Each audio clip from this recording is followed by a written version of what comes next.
you see what was going on that day in Wellesley? No. They had huge Oh, leaks. is that right? I never saw it. Okay. I believe we are ready to open the meeting for the Brookline Board of Selectmen for Tuesday, March 8th. And our first item is announcements.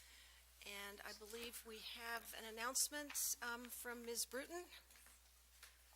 Come forward to the mic. Good evening, Kara Bruton, Economic Development Director for the Town of Brookline. I have a very quick announcement for you this evening. Wanted to let the selectmen know that there is a group of nonprofits in town working with staff in planning and community development to collaborate on an umbrella website that has a listing of all of the walking tours that are happening for the season. This is something that was started as a grassroots effort.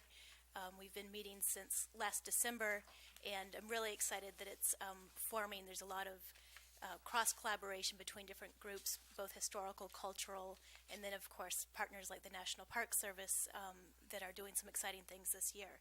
There is a website that I wanted everybody to know about so you can get more information about it.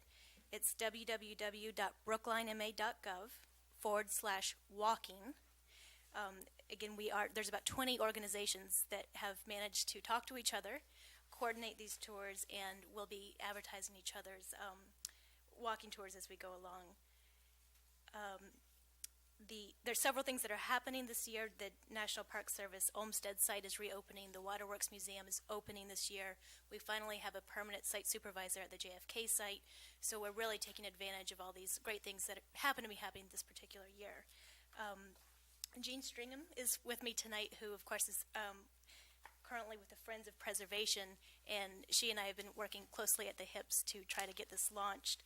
And you will probably see posters in the kiosks, and you can also sign up through the town's email list. And if you go to the website, the town website /walking, you can get all the information you need from there. I'll try your patience a little bit more.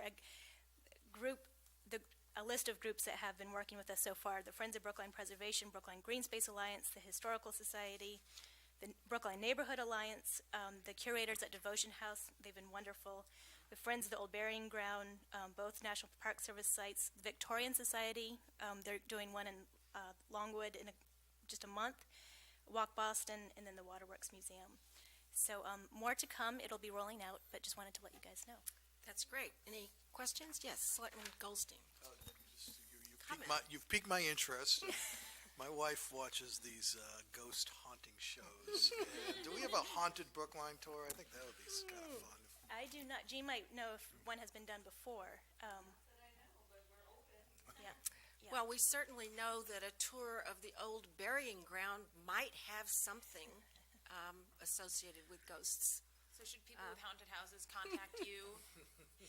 Yeah, seriously, if there are any groups in town that would like to be added to this list, this is meant to be open and inclusive, and it's not meant to limit any groups. And because it is all through the web, we can update it as we go along the season and improve it for next year, hopefully. Well, it sounds like a wonderful idea, and I'm delighted to hear that all these groups have come together. It's a group. These people have good natural affiliations, but they don't have reasons to get together very often, and it's a wonderful way to take advantage of that and produce some maybe new and exciting events as well. So Yeah. Good luck and go forth. Okay, thank you. Thank you. Any other comments? No? Okay. Thank you. I'm going to mention that the Brookline Historical Society's annual meeting is this Sunday. I believe it's in Honeyman Hall in the afternoon, and although I don't have my notice with me, I recall that it is about the vote that was taken that separated Brookline from the city of Boston, and the fact that the town, I guess, of Brighton chose differently. And so there's going to be an interesting discussion about the two communities and how their futures were changed as a result of those votes that were taken in the 1870s. I'm not clear about the date, but anyway, interesting conversation. I think we know who made the right choice. Well, right. Okay. Can I just give a brief Sure, update? please do. Please do. Selectman Selectman Daley. Goldstein joined me out at Baker School earlier this last week. It was, and we had a meeting concerning the proposed development at Hancock Village, and I think it was a productive meeting. Again, neighbors, and we had a presentation from Beth Childs, who's our school committee representative, and Edward Shea, who's from the Brookline Green Space Alliance, about some of their concerns with proposed development out there. And Bob Sperber, who represents EDAB, was very eloquent on the subject of that many people brought up, that this development might be much more attractive to the town if it had a commercial element to it. And it would be, have less burdensome and more tax revenue. I don't think we've convinced the developer yet, but there were a number of good points that were raised, I think. Oh, well, that's interesting, and I'm glad that you were able to have a meeting and people could start having a conversation about this. Other updates from members of the board? No? Okay, then let's move along to miscellaneous. Any corrections or changes to the minutes from March 1st? I have actually given a couple to Kate. Yeah, I did give mine to Kate. Okay. All right, then we'll assume that we're voting the minutes from March 1st as amended. All in favor, please say aye. Selectman Daley? Aye. Selectman Rommel? Aye. Selectman Benka? Aye.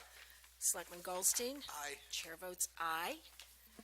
And now we will take up item number 1 from the miscellaneous calendar, which is in fact Chief O'Leary will tell us about a Shannon grant. Good evening.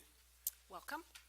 I'm pleased to come in front of the board to ask that the board vote to accept funding under the Charles Shannon Grant.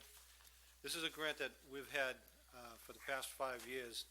We've been partnered with the Boston Police Department in order to do a couple of things, and one of them that this funding will help us do is to offset some costs when we do joint investigations with the Boston Police Department, offset costs when we serve warrants in Boston together with them for people that are wanted for crimes in Brookline.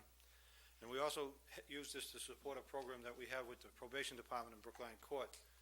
When they place individuals on probation, particularly younger offenders, they usually put a curfew on them.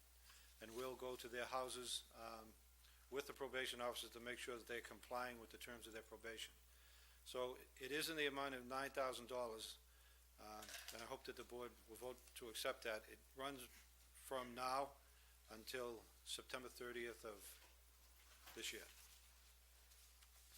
Okay, questions from members of the board? Selectman Daley? Just a brief comment. As always, I'm pleased that what a great job your department does, Chief, in seeking out these grants. And I want to say, I think one of the particularly strong things we do in Brookline, and I was happy to see that our new district attorney for Norfolk County endorsed this, is some of these early intervention efforts that I think make such a difference in the outcomes. So thank you, Chief. Thanks.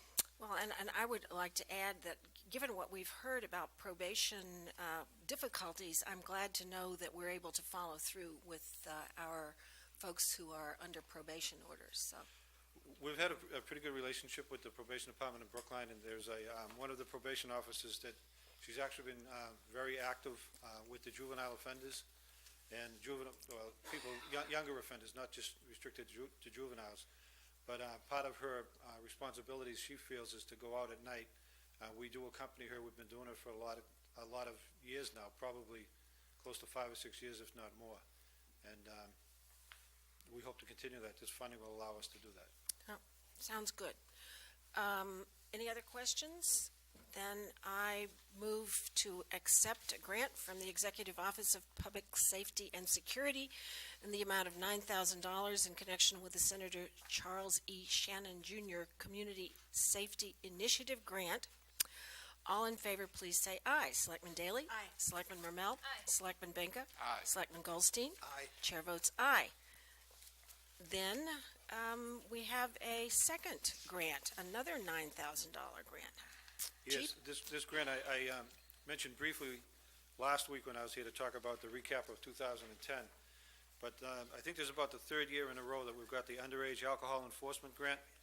The maximum amount that we were able to apply for was $9,998.78, which we did, and fortunately we did receive that amount.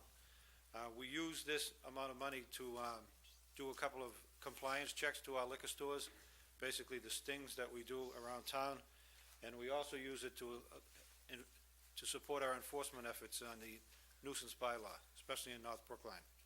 As you know, when we do that on the weekends, especially when school starts up, we put 2 officers with a supervisor out, and their responsibility is to keep the loud parties and the complaints down to a minimum. This allows us to fund it outside of the town's budget. And I recall from your statistical report to us last week that in fact it's being effective, the enforcement of the noise nuisance bylaw. Yes, that's correct. The numbers are showing that the enforcement is being done, and we do not have a lot of repeat offenders. All right, good news. Okay, any questions about the grant from the Executive Office of Public Safety and Security? Hearing none, I move that we accept the grant in the amount of $9,998.78 in connection with the FY11 Underage Alcohol Enforcement Grant Program. All in favor, please say aye. Selectman Daley? Aye. Selectman Rommel? Aye. Selectman Benka? Aye. Selectman Goldstein? Aye. Chair votes aye. Thank you very much, sir. Thank you. Commissioner?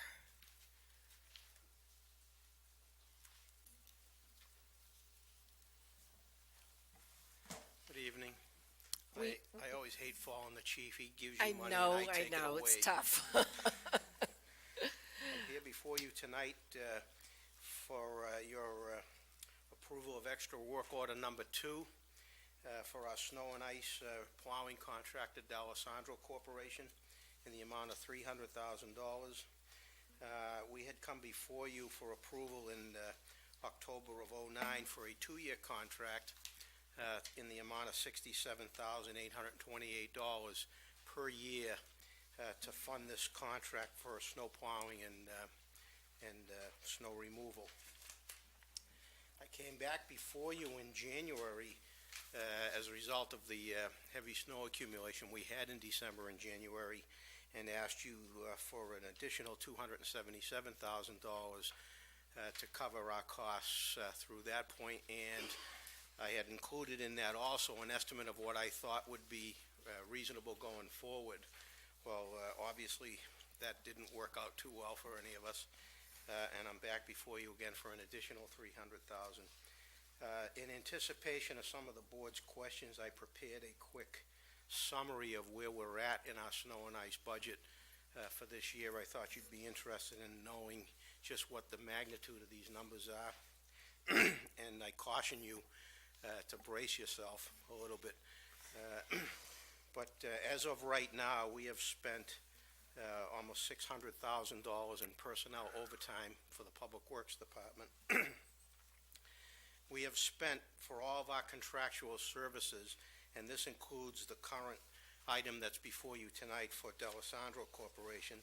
But in addition to that, if you remember, we came before you for a large extra work order for Lewis Tree after the January 11th storm. That was about $277,000, I believe it was. But in any case, our total expenditures for contractual services to date is $890,000 so far. We have spent nearly $260,000 for salt.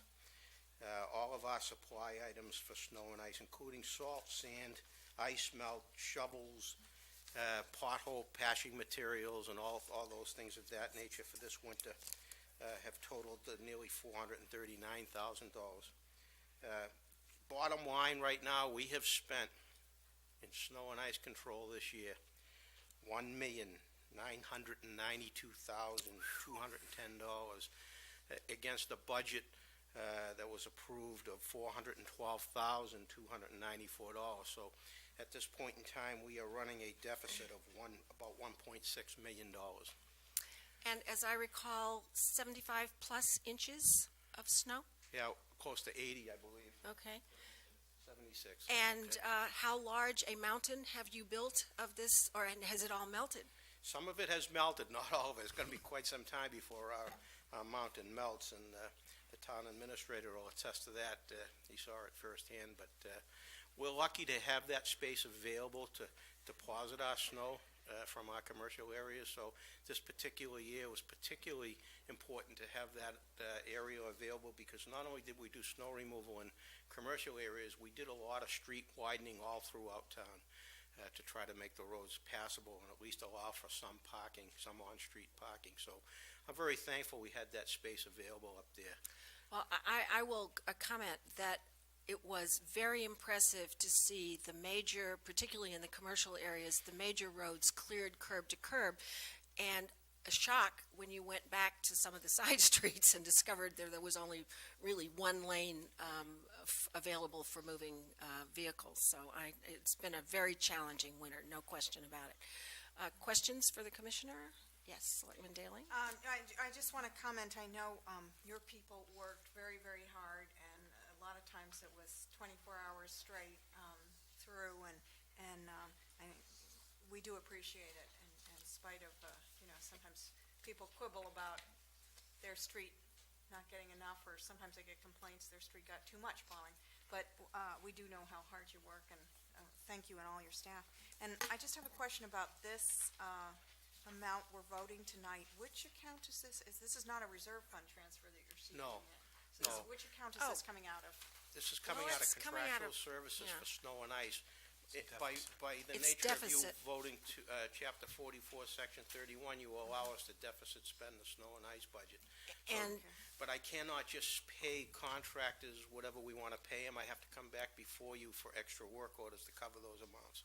But didn't we also hear something from the federal government about snow emergency support that we might Yes, get and I was some? going to just mention a few things to the board, but before I do that, I'd like to Sure.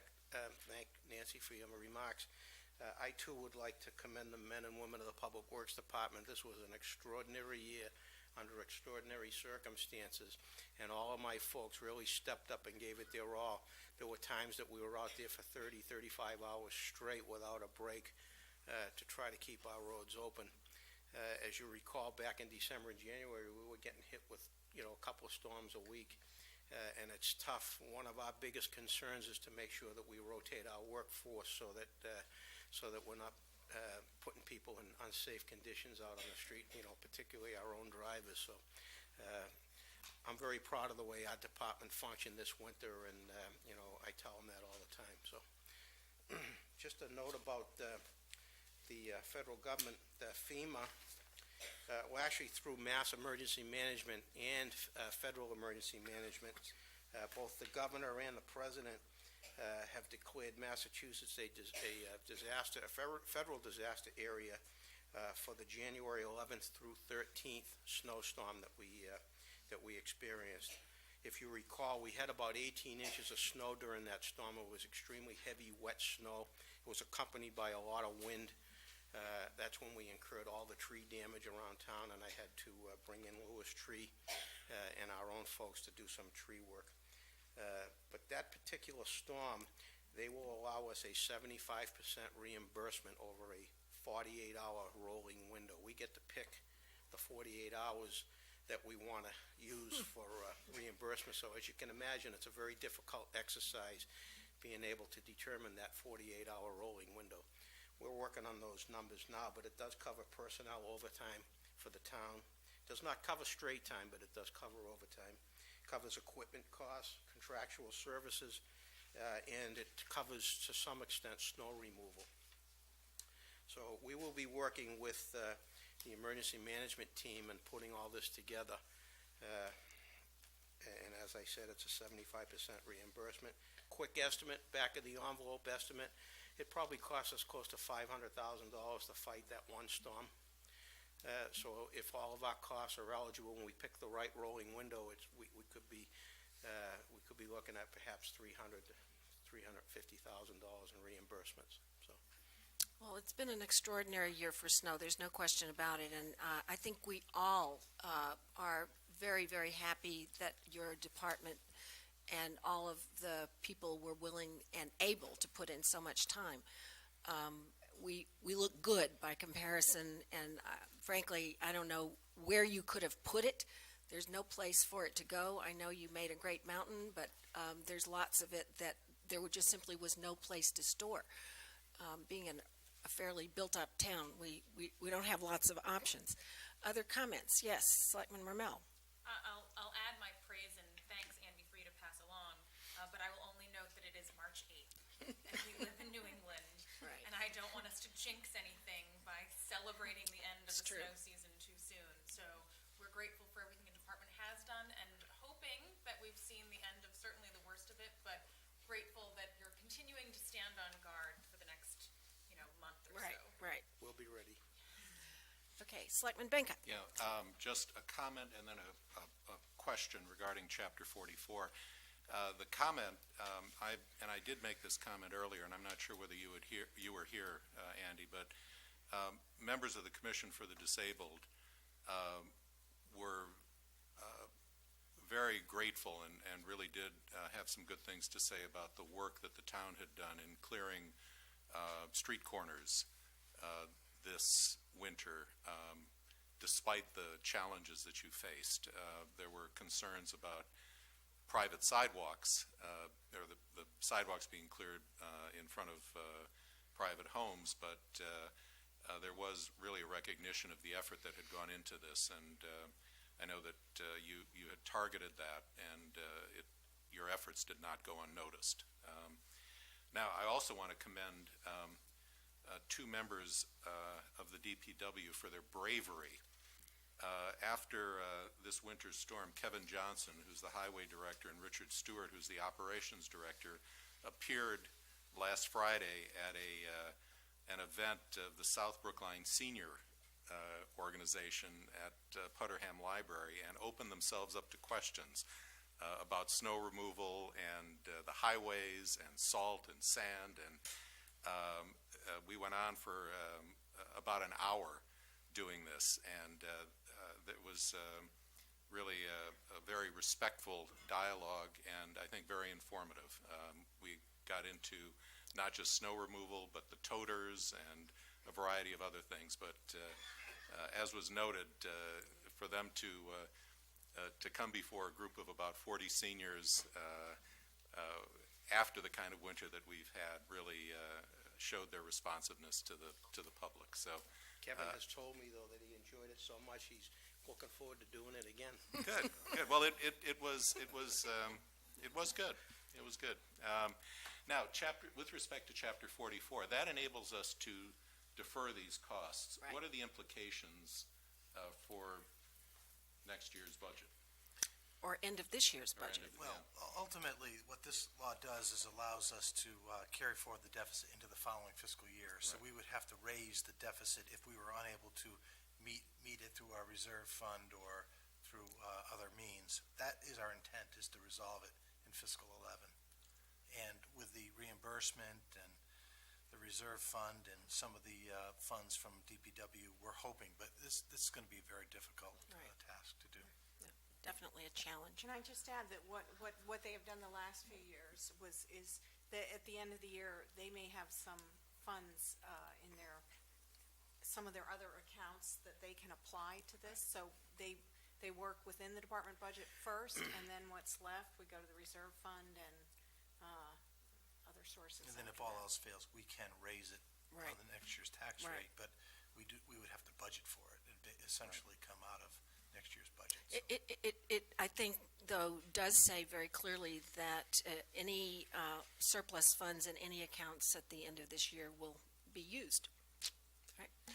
Ken, sorry. And just to add my personal commendation, but I think it was Selectman Daley a minute ago said that, we get constituent calls about not enough plowing, but also about too much plowing. I had an interesting call on that subject a few weeks ago from a gentleman who felt that we were a little too obsessive about keeping the roads down to pavement. He grew up in the North Country where there was basically a layer of snow on the grounds, and I explained to him that I didn't think that would fly with a majority of my constituents in Brookline who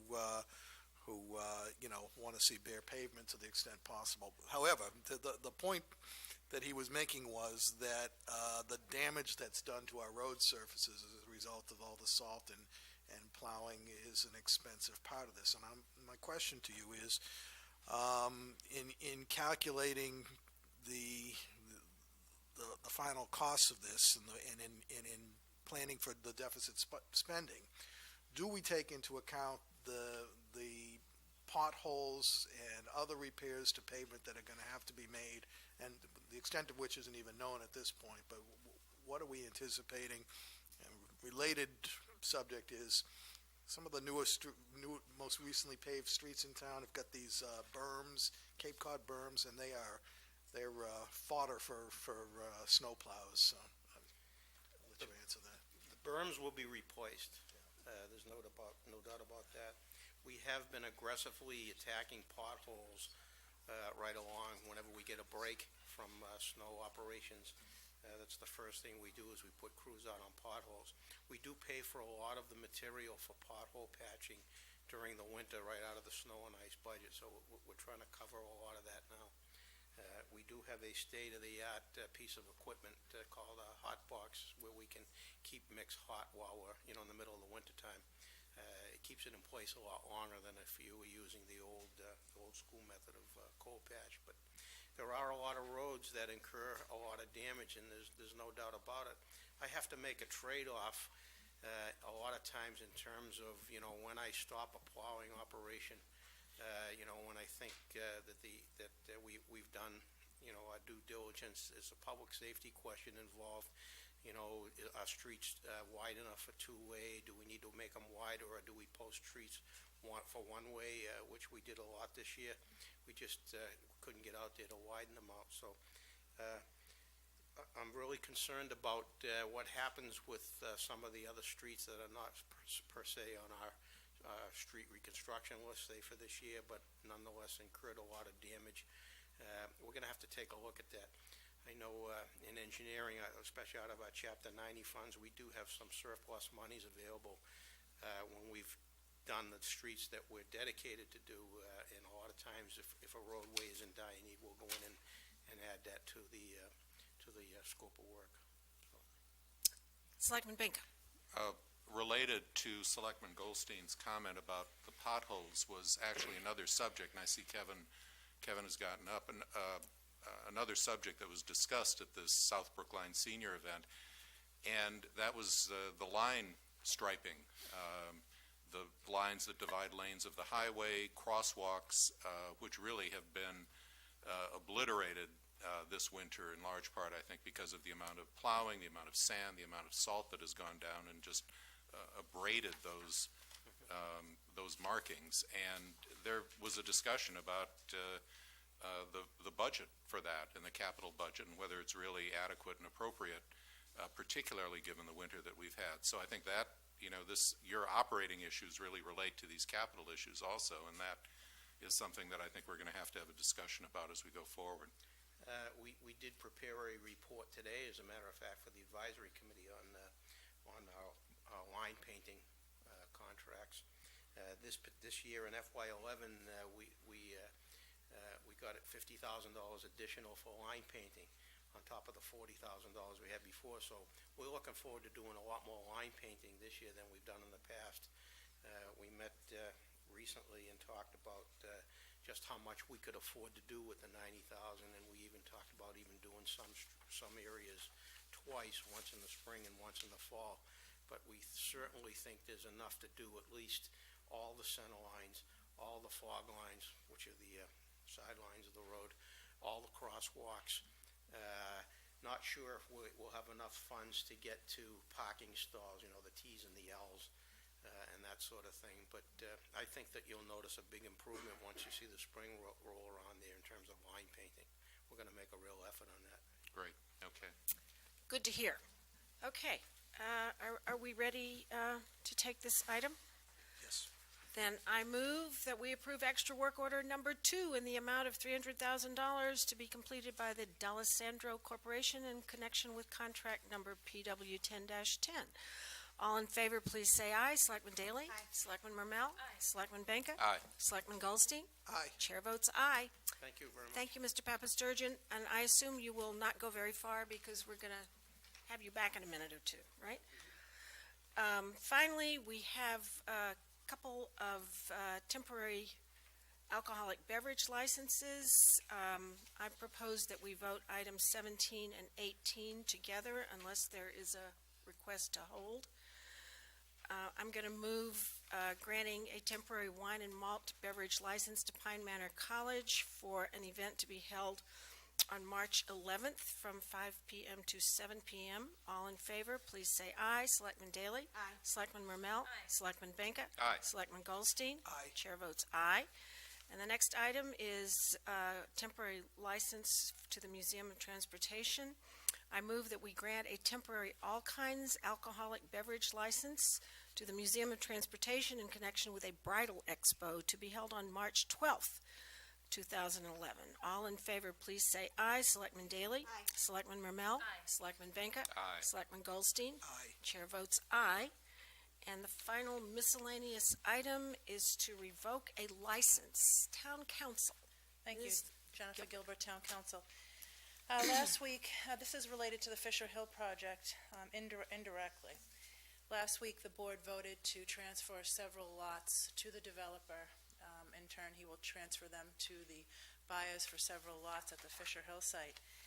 Back in 2004, there was a dispute with regard to the actual Longyear project and the condominiums that were built at Longyear, and specifically Building C.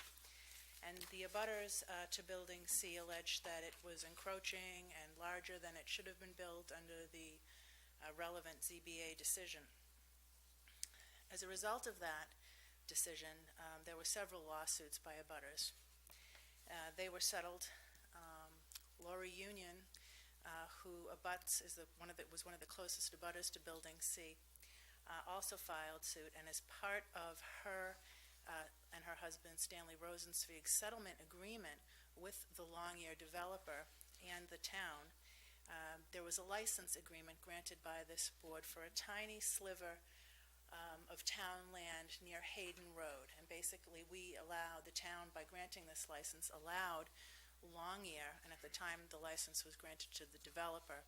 Now it's under the control of the condo trustees, board of trustees.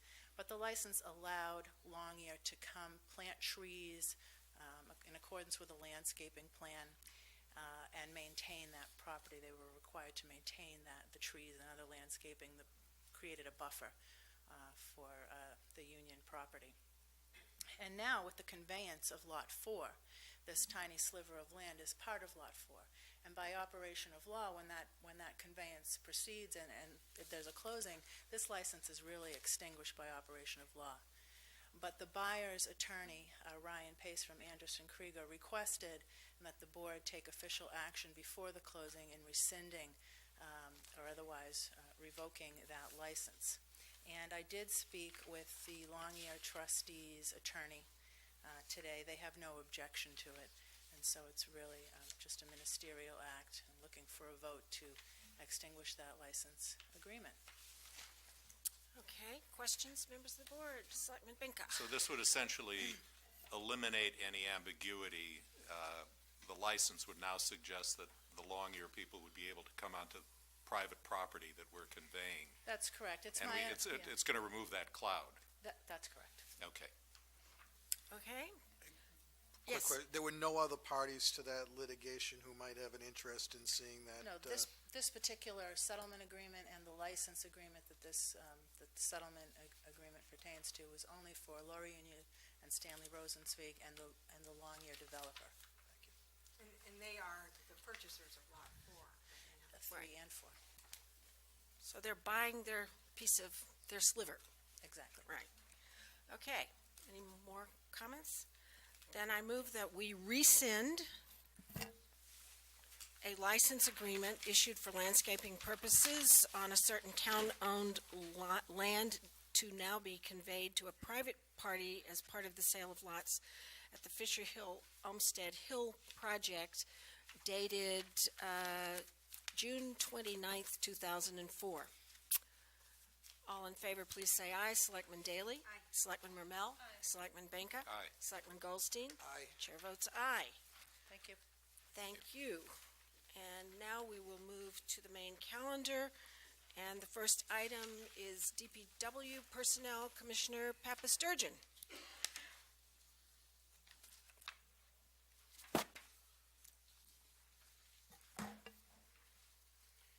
now you're going to tell us that in order to do all the things that we've just asked you to do, you would like to hire some people. In anticipation of the next snowstorm, I would like your permission to fill some jobs. Yeah, right. On January 11th, I came before you with 5 vacancies within the Highway and Sanitation Division and 3 vacancies within the Parks Division that had been unfilled for some time. And you authorized the filling of those particular positions. Most notably in the park was for 2 park maintenance craftspersons and 1 gardener laborer. And I mentioned the titles only because it's a little bit confusing as to what we're trying to do here. During the process to fill those 8 vacancies that you authorized in January, it was determined that we had a qualified candidate in-house to fill one of the promoted positions in the Park Division. We had a gardener laborer that was qualified to step into the craftsman position. That's a 1-step upgrade. So those positions, because they were already authorized and we were able to fill it in-house, that then created a gardener labor position at the lower pay grade that was not authorized by the board in the original transaction back in January. So what we're attempting to do now is to get your authorization to fill that 1 additional gardener laborer position in the Parks Division. It still brings the number of vacancies to the same number that we had in January, the 3. We're not looking for any additional positions, so it's just because of the internal promotion. Also, since that time, we've had a resignation in the Highway Division. One of our mechanics resigned to take another job. We only have 6 mechanic positions in the Public Works Department right now in the Highway and Sanitation Division. We're slated in the FY12 budget to lose one of those positions due to efficiencies. That leaves 5 positions. And with this resignation, we find ourselves now down to 4 positions. It's extremely difficult to operate and do what we need to do with just 4 mechanics. So we're asking your permission to fill this 1 mechanic, realizing that in July, the other mechanic vacancy is going to disappear anyway. Thank you, Commissioner. Comments, questions, members of the board? I think you've persuaded us Thank you. of the necessity to fill these positions, so I move that we authorize filling the following positions in the DPW: gardener laborer, LN-2, and motor equipment repair person, LN-6. All in favor, please say aye. Selectman Daley? Aye. Selectman Rommel? Aye. Selectman Benka? Aye. Selectman Goldstein? Aye. Chair votes aye. Thank you very much. Thank you. And now we have a request from the Recreation Department, Ms. Batiti. Good evening. Nice to see you, Melissa. Hi, Melissa Petit from the Recreation Department. I'm here tonight to request the authorization to hire for the Assistant Superintendent of Greens at the golf course. This person was with us for several years and resigned in the early fall to take a position with the state police, so he entered the academy. And with the winter we've had, we've been able to wait for the request to fill, and we're now looking to have the second person here, who's one of 2 full-time employees on the maintenance crew at golf. The rest of the maintenance is seasonal for the season. Okay, questions, members of the board? No? Then I move that we authorize filling the position of Assistant Superintendent at the golf course. All in favor, please say aye. Selectman Daley? Aye. Selectman Rommel? Aye. Selectman Benka? Aye. Selectman Goldstein? Aye. Chair votes aye. Great. Thank you. Thank you. I'm going to do this one next. Oh, yes. All right, and then our next item is a briefing, really, to members of the board from the Liquor Licensing Committee. Selectman Goldstein, would you like to explain, Yes, please? thank you. Be glad to. Members of the Board of Selectmen, you may recall that Selectman DeWitt and I have co-chaired a committee which has been working steadily and arduously for the past months, studying licensing in the town. We've divided our task, and when I say licensing, the charge of the committee is really all manners of licensing. But jobs 1 and 2 of our task was to study liquor licensing, in particular, the 2 sub-questions of the quota of liquor licenses in the town and the regulations that liquor licensing operates under. The two subcommittees have been working and are nearing the stage where they're ready to make a report on their respective findings. I've been the chairman of what we call the Quota Club, the subcommittee that's studying the number of licenses in the town. And we've made a number of findings which we're accumulating and getting ready to condense into a report. But what we seem to be finding is that, back up for one second, you may also recall that we are at the limit of our quota of liquor licenses in the town. There's one left at the moment. And we didn't want to be caught unawares of this fact. There's been there really hasn't been a time when we've been down to that many licenses, and we're unsure of the consequences of not having a new license to give. So that's why we've been studying this. But what some of the preliminary findings that we've made, we've done this by talking to involved town officials, offices of the police department, offices of the health department, local licensees, and residents as well, that there does not seem to be, in the opinion of enforcement officers, an oversaturation of pouring licenses in the town. The health department does not feel that they would be stretched thin if there were more licensees in the town requiring inspection. Interestingly, a lot of the current licensees in town that we've talked to like the idea of more licensees, actually like the idea of competition. There's a feeling that some of our more vibrant areas, such as Washington Square, are attracting patrons from other areas in the region, not just from town, and bringing in foot traffic that benefits everyone. There seems also to be a national trend away from quota systems and away from artificial limits on licensing. And there also seems to be, we haven't heard any substantial community opposition from residents with respect to the idea of increasing licensing, if that's even possible. I'd add that local merchants,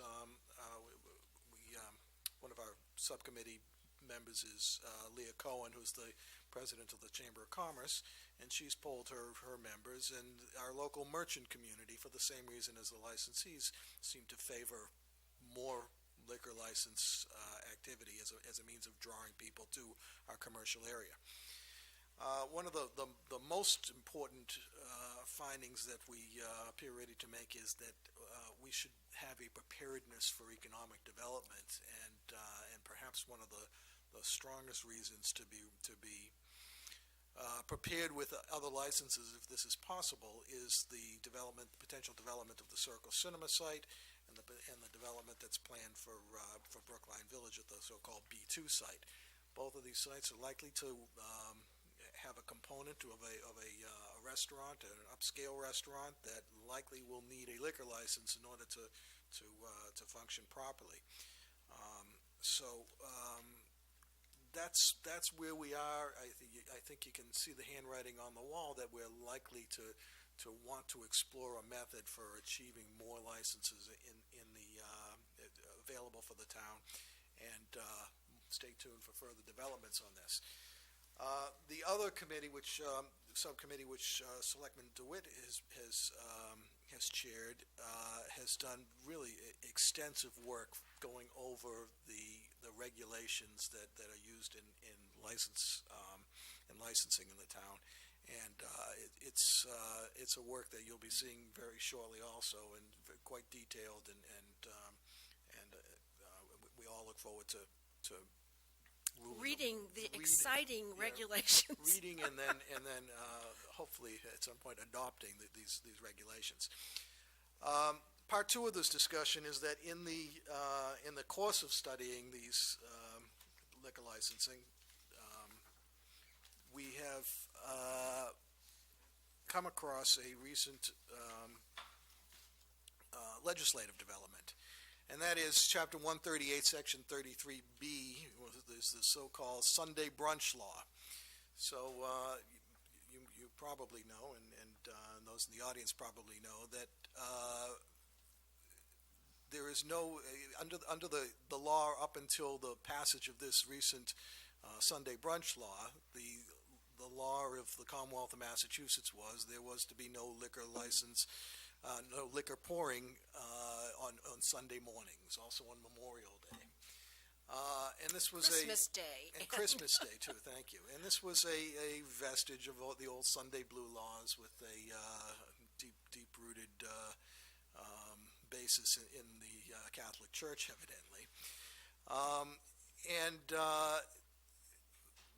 The legislature recently kind of woke up to the idea that this notion was becoming somewhat outdated, and that they were offering, by passing this Chapter 138, 33B, they gave municipalities the option of opening up their licensing to 10 a.m. to 12 noon on Sundays, allow liquor license for that period of time, which is also a popular time for restaurant goers to go and enjoy a Sunday brunch, perhaps have a Bloody Mary or a mimosa, and in the context of meeting with our licensees, we quickly learned that there was a lot of support among them to get this done. And for all the reasons that I've spoke about a minute ago, why liquor licensing in general is viewed as something that we want to control, but not curtail artificially. These extended hours seem to be something that has a lot of support as well. With that in mind, our chairman of the Board of Selectmen, Selectman DeWitt, has drafted a warrant article which will be presented and we'll be talking about in the next few weeks, as will many other boards and commissions around town, adopting 138, Section 33B, to allow those extended Sunday brunch hours for liquor licensing. And that's my long-winded update on the licensing committee's work. Thank you. Okay, now I'm going to ask for a brief 5-minute recess, and then we're going to take up a public hearing on a liquor license violation. So we'll be back in just a moment. I'm sorry, before we take the break. Yeah. Do you want to vote on this? I know It'll come before us as part of the warrant review, so it's just really to inform that the plan is to submit an article, but we'll be able to vote it when the warrant comes before us. We don't have to vote it now. How is this getting into the warrant closes on the 10th? Apparently, it can be filed by the Board of Selectmen As an emergency warrant, as an with, emergency article? doesn't require. Any one of us. Okay. Anyone can. file, And eventually, we'll review it as a group, and we'll take a position on it, along so with we every don't other warrant article. We don't have to do that now. Okay. No. Good. And we do have lots of other business, so we'll be back in 5 minutes.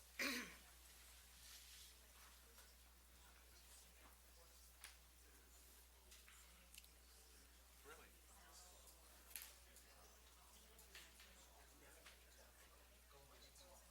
As the Board of Selectmen? Well.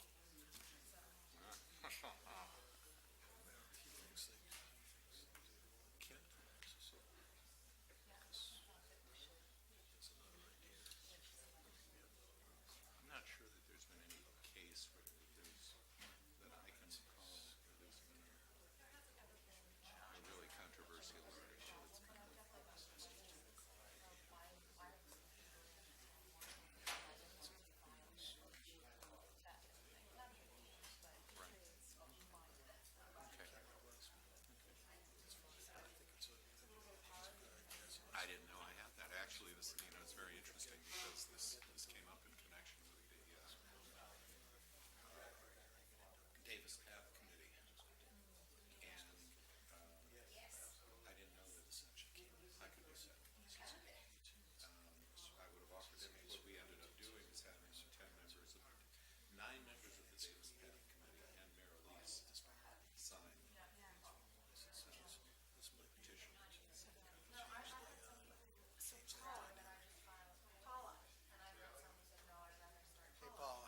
Can I just say, I heard a complaint that our microphones weren't very loud tonight. really? That people were having trouble hearing. I don't know Gosh. if somebody can turn these, I'll- adjust them a little bit. It's the or whole something.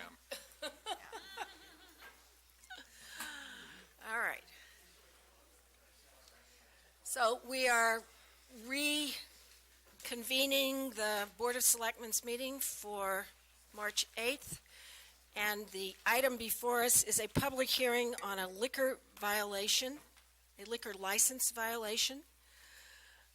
This is a public hearing pursuant to Massachusetts General Laws, Chapter 138, Section 64, to determine whether the Board of Selectmen, as the licensing authority for the town of Brookline, should modify, suspend, revoke, or cancel the liquor, common victualler, and/or entertainment license issued to Alla Vista, Inc., doing business as Vernissage Restaurant, on the complaint of Chief Daniel O'Leary of the Brookline Police Department as the enforcing agency for the Board of Selectmen. That Vernissage Restaurant has violated or permitted to be violated the conditions of its license and the provisions of Massachusetts General Laws, Chapter 138, in that, first, it sold and/or delivered or permitted the sale of alcoholic beverages to 8 different minors on or about the late evening of October 1, 2010, and the early morning of October 2, 2010, in violation of Chapter 138, Section 34 of the General Laws and Section A13 of the town's sale of alcoholic beverages regulations. And second, that it failed to cease sales of alcohol by 1/2 hour prior to the closing hour, to cease operation by the closing hour, and to clear the premises of patrons by 15 minutes after the closing hour in violation of the conditions of the licensee's liquor license and Sections A19 and B4 of said regulations. The notice of this hearing was dated March 1st, 2011, was delivered by hand to the Vernissage attorney, and sets out the charges in detail. That notice, together with the certificate of service and related documents, is marked as Exhibit 1 and incorporated by reference into the minutes of this hearing. This hearing is being recorded by a recording secretary. Who will represent the Brookline Police Department? Patty Correa, Associate Town Council. Thank you, Ms. Correa. And who is here to represent Vernissage Restaurant? Good evening, Madam Chair, members of the board. My name is Robert Allen. I have a law practice at 300 Washington Street, and I'm here to represent the Vernissage Restaurant. Thank you. And are you satisfied with the notice of the hearing, Mr. Allen? Yes, I am. Thank you. Are there any other exhibits to be marked at this time? No, they're not. All right. Are there any preliminary motions? No, there aren't. Will there be any witnesses to be sworn in? I don't believe so at this time. Thank you. Therefore, we'll take evidence and hear from the parties in 2 phases, first being whether or not there was a violation, and then second, the appropriate remedy. Ms. Correa, would you present the police department's case? Thank you, Chairman DeWitt. At this time, I'm going to present a summary of what's in Exhibit 1, which consists of the notice of violation, and attached to that are 2 police reports. The first from Officer John Canny, who was one of the officers who reported to the scene on October 2nd. And the second is from Lieutenant Michael McCarthy, who was the town's liquor officer, and he visited Vernissage twice in investigating the liquor violations. And all of those 2 reports are incorporated into Exhibit 1, the notice of violation. According to Officer Canny, at approximately 3:30 in the morning of Saturday, October 1st, there was a report to the Brookline Police of a fight in progress on University Road. Several units reported they found a group of young people on University Road, some others on Washington Street. The police determined this was a group, they were friends, there was horseplay underway, but this group did say they had been in Vernissage from about 9 to 3 or so drinking. The police officers identified this group by name and got their birth dates, checked identification. Some had identification, some didn't. That stated a birth date. And then Officer Canny noticed a gentleman standing outside of Vernissage who identified himself as Alexander Pashkalov and the manager of the business. Pashkalov told Officer Canny that this group had been inside Vernissage. They had been there from about 9 to about 3 in the morning, and they had been drinking there, and that they had been regulars for about a year. So that's Officer Canny's report. He and Mr. Pashkalov went into the business, went into the restaurant, and as they were going in, another 2 young people walked out who they confirmed had been drinking also. One of whom was underage. So that was 8 people who were underage. They identified as having been drinking in Vernissage from the evening of October 1st, Friday night, into Saturday morning till about 3 a.m. This is a business with a closing hour of 2 a.m., 7 days a week. Then this matter came to Lieutenant McCarthy's attention as a liquor officer, and he made 2 follow-up visits to Vernissage, one on October 10th, 2010, and the other on October 20th, 2010. And he spoke with Mr. Kashalov on both of those occasions. And again, in those interviews, Mr. Pashkalov confirmed this group that was identified by the police had been in Vernissage, had been drinking. They were last served at approximately 2:50 in the morning. They had been regulars. And another detail is that Officer Canny's report, and Officer Canny heard that a cab driver on this morning who was waiting to take home some of these young people said that he had been driving them home from there and knew them. So that is the evidence that the police department has showing that there is evidence to support the 2 charges, one of serving 8 minors alcohol on these dates, and the second of operating after hours. Their closing, again, was 2 a.m. This is a first violation for the business, but as you see, there are numerous counts of these charges. And as the proceeding progresses, you'll hear that we have a proposal to make a joint proposal for a sanction, Vernissage and the police department jointly. And so I won't present witnesses at this time, but if the joint proposal isn't acceptable to the board, I would ask, we jointly ask, that the board continue this hearing to another date, and then we present witnesses at that time. Okay. Do members of the board have any questions for Ms. Correa at this point? Selectman Goldstein? Just one question. I noted in the police reports that one of the things observed was, and found by the police, was that hard liquor was being served in decanters, and that this was a violation of the happy hour law. And I'm wondering why there is no charge for violation of that aspect of this. It was Attorney Allen's position for the business, as we discussed on a proposal to make to the board tonight, that there had been others drinking. And Officer Candy's report does say that there had been another group of people there. And so it's just part of our proposal to the board tonight. We agreed not to go forward on that particular charge, giving possible evidence contrary to the decanter-related charge. Okay, thank you. Selectman Daley? Yeah, I also wondered, it seemed like there could have been a charge of over-serving, and wasn't there an indication that bottles of liquor had been going off premises? Well, the over-serving was, I think, that's the same question, I think, as what Selectman Goldstein just asked regarding the decanters, in terms of the volume of liquor being served. No, I There had been meant another that these group people there. apparently, from what I read in the police report, had been there for many hours drinking and showed evidence of being severely inebriated. I think they appeared under the influence. I think both reports said they weren't severely inebriated.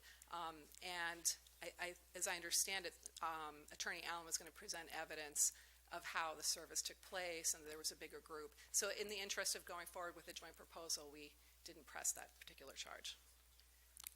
Okay, Selectman Benka? Could you just explain to me what the requirements are of the happy hour statute or the decanter rules that apply? What are the limitations? So Brookline has its own regulations, and which are stricter than the ABCC rules on this topic.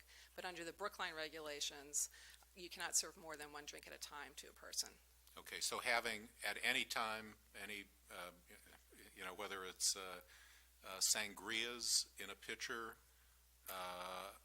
Bottle of wine. I'm just curious as to what, is it hard liquor only, or what? What are the rules? That is the limit, and then there is, I don't have the regulations in front of me, I don't believe at this particular moment, but there is another rule on serving on bottles of wine and on pitchers, and I'm sorry, I just can't recall. Okay. And I believe the answer would be that wine can be served in a bottle or a carafe, but hard liquors may not. Okay, so simply having a decanter of hard liquor on a table is a violation, basically a per se violation? I don't believe it is under the specific language of the regulation. I'm sorry, I don't have it in front of me right now. I think, I actually, one of the corrections that we'll be making in the regs, what happens is that it's permitted to do wine, but not, it's silent on the subject of non-wine products. Okay, So with decanters of liquor, you would look at how many drinks. How many drinks per person? And how many people are at the table. Okay. And whether that's more than Okay. one drink per person. okay, so there's an ambiguity that That's true. you're cleaning up. Yes, we are definitely rewriting the regulations Okay. thoroughly, substantially. Okay, any more questions for Ms. Correa? If not, then, Mr. Allen, would you like to make a presentation? Thank you. First of all, with me to my left is Alex Visaginas, who is the manager of the restaurant, who was not there that night. Had actually left sick at approximately midnight. But as Attorney Correa mentioned, we have hopefully reached an agreement of a compromise between what both parties feel is a good solution. Really, what we're doing is we're admitting to sufficient facts underneath this. We don't think that every single thing in the police report is accurate. Much of what was said there was actually brought up by the assistant manager in the restaurant that particular night, who admitted to a lot of it, and some of the comments that he made were sort of taken a little bit out of context. He is Russian, very strong, thick Russian accent, but without getting into the specifics of it, the two things that I just, we're admitting to sufficient facts, and the two things that I just want to, one, Selectman Daley's question wasn't answered relative to the bottle. The police did investigate that a little bit and found that that bottle that was found off premises was not taken from the inside of the premises. There was no proof that that type of alcohol was sold or that brand was sold inside the premises. So I just didn't want that question. And relative to the other thing I think is important to bring up, relative to the regulars and been a regular for a year, there was another group there of Northeastern grad students that have been regulars there, and this other group came and joined them. So when the assistant manager was talking about regulars, I don't want you to have the impression that for the last year these group of underage people have been there and been drinking there. And again, that admission about regulars came from our side of the table, so I just thought it was important to clarify that. And I guess if you want Patty to go over what we had talked about for a disposition in this case, that might be best. Sure, right. Ms. Correa? And then I can gladly tell you a little bit about my client and his Sure. business. Okay. You have a proposal for us? I do. So also, I would just like to respond briefly to what Attorney Allen just said first. Of course, the fact that you have statements from the employee about what happened is highly persuasive, probative, and would be admissible in court against the business. And the admissions were very clear that Mr. Pashlev was talking about this particular group of underage people when he made those statements. But, of course, that would be for a later day as far as whether they were regulars, if we can't, the board board doesn't concur with the proposal I'm about to make. The business and the police department jointly proposed to the board that as a sanction for this violation, their alcohol license be suspended for 4 weeks, 2 served between April 17th, and they would reopen May 1st. And the remaining 2 weeks would be withheld for a year from today. And in addition, the business's alcohol license would be rolled back between Sunday and Thursday to 12 a.m. Midnight. 12 a.m. Right. from 2 a.m. Okay. Thank you. Comments from members of the board? Yeah. Yes, Go ahead. Selectman Selectman Daley. Go ahead. Daley? Yeah, I just want to, speak, I think, to the manager. There's a lot of serious stuff in here, and, you know, we take our liquor laws very seriously in this town. We have many students, and so somebody serving to underage people and serving to a number of underage people, it's not like one slipped in with a group that was all over 21, but this whole group, or most of the group, was under 21.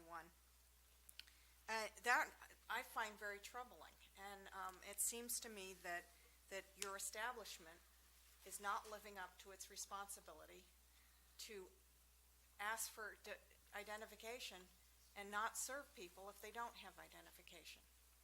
And I think it was not just your assistant manager, but I think also the cab driver who picked them up identified them as, yes, I've seen these people here before, I've picked them up before. So there seems to be some corroboration, and frankly, I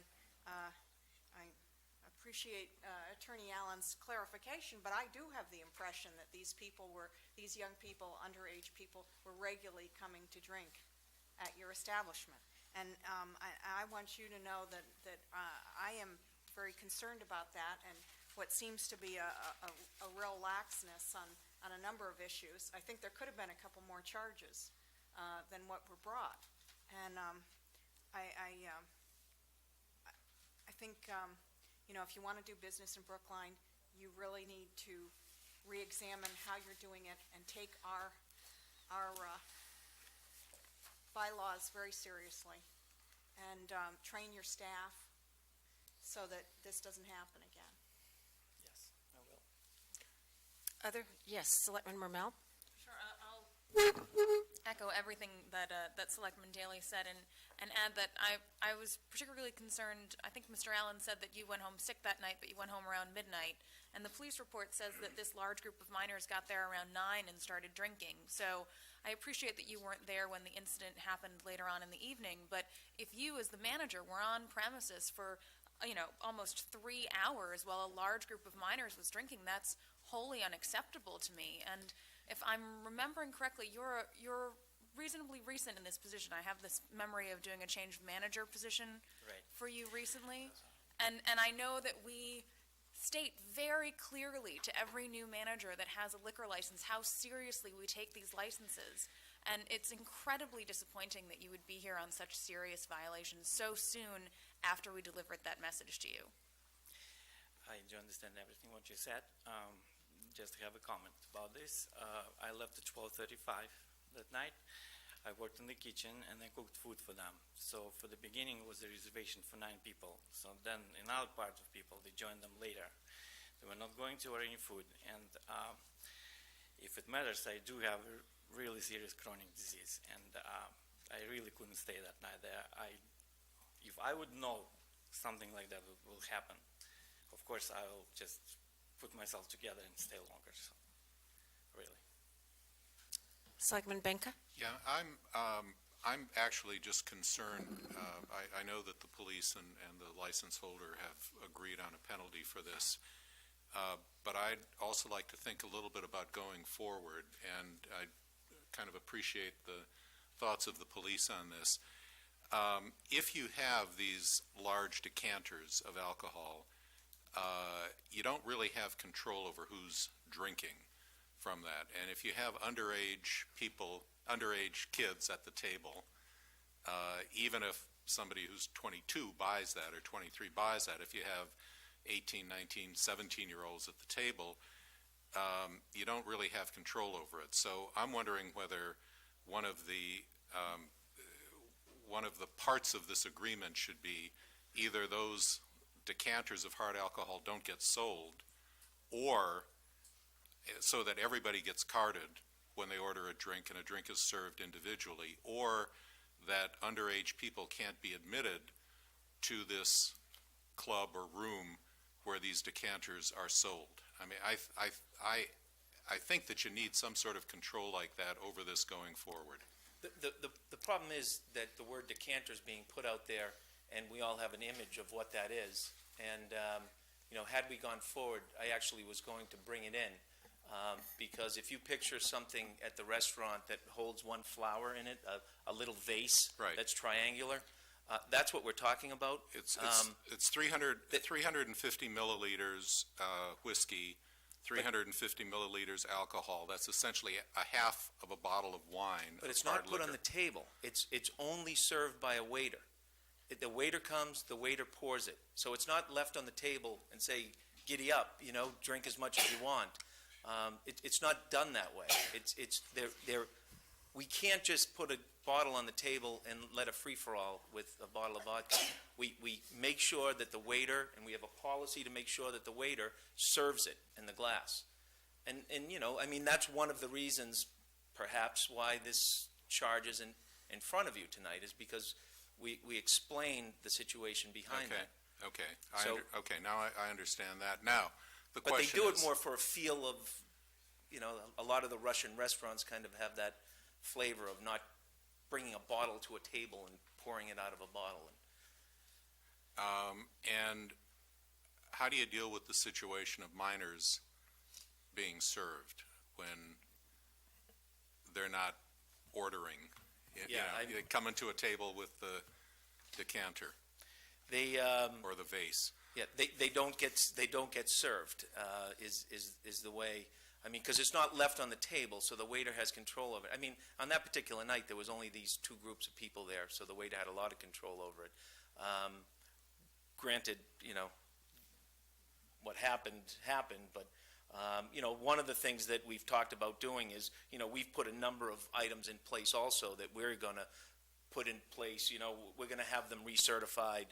There was one individual that we found out after the fact that hadn't taken the certification program. We've also, on busier nights, although it might not have helped on that night, on busier nights, we're going to put somebody at the door now. So we have two checks. Now we have the waiter to check, and we have somebody in the door, because there are a couple nights when there's a karaoke band there, and there are a couple nights when there's a jazz night there. So Alex thought that having a security person at the front door would be helpful to ensure. Would you agree? I mean, I gather that there's a first floor and a second floor, and these events happen on the second floor?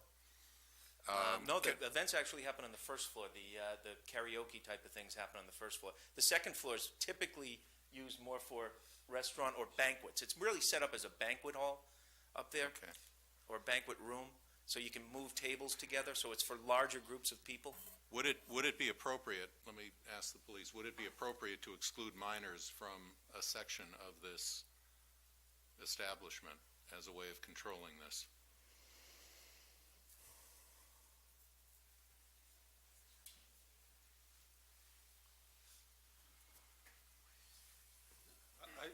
As far as that question, I would say no, because it serves food at the same time. It's not just a bar and a liquor serving establishment. It is a restaurant as well. So I think you might unduly burden them. All right. Families wouldn't go in there. Selectman Daley? Yeah, well, the chief is here. I just have a question. I know you typically do your sting operations at liquor stores more than at restaurants that serve liquor. But can I ask, is there some way you can pay special attention to this establishment for, say, the next year? Yes, actually, as far as the stings, I think we're going to branch out on it this year to do some of the restaurants. But also, since this happened, we've been having our sergeants go into the establishment at various unannounced times. We've gone in at different days and different times of the nights, and the restaurant has been in compliance each time that we've been in there. And we've been in there on several occasions since this happened. Okay. Selectman Goldstein, then Selectman Baker. Well, I want to say that the only reason that this is under consideration and that there's a chance that this, I believe, lenient penalty is under consideration is that it's your first offense. And if there is a second event of anything nearing this proportion, you can anticipate a much more severe penalty will be enforced. So I want you to take note of that. I would like to propose that, given that it's a first violation, that I'm willing to accept it. I'd like to add as a condition that there be no decanter serving of hard liquor in this establishment, whether it's served by waiters or not, or just laid on the table. I think the temptation is too great, and I'd like to see an end to that practice. Selectman Baker. Chief, do we have, when we go in to inspect, do we have access by law to all bar tabs? Can you card people sitting at a table if they have a drink in front of them? Yeah, so we can direct the waiter to produce their ID, have them produce an ID. Okay. So that we are checking underage and we are checking compliance. And in this case, some of the evidence was the bar tab. Do you have, as of right, do you have a right to say, let's see the bar tab for this table? I would think that we could ask for it, yes. I mean, I would like an agreement Yes. that we've got a right. Yes. Patty? I just asked Lieutenant McCarthy, and that is in the regs that we can ask for that. Yes, Okay. it's statutory too. And they have to produce it? Okay, so we don't need that as a condition. Chief, Okay, thanks. can you or one of the officers confirm that this is actually a first violation? Just, we wanted to confirm that there was not a prior violation. I don't think we've had a prior violation with these owners in there. There was something a couple years ago. Not with these owners. There was, when this was the Russian Village, there were a number of It was violations. the old, Yeah, there were okay, a number of all right. violations. They were bringing in their own liquor. There was a number, and Yeah. since my client took it over, there hasn't been any issues there, and that was Okay. in January of 2008. okay, I think that clears that up. All right, then I believe I'm hearing from members of the board that you'd like to modify the conditions that have been suggested.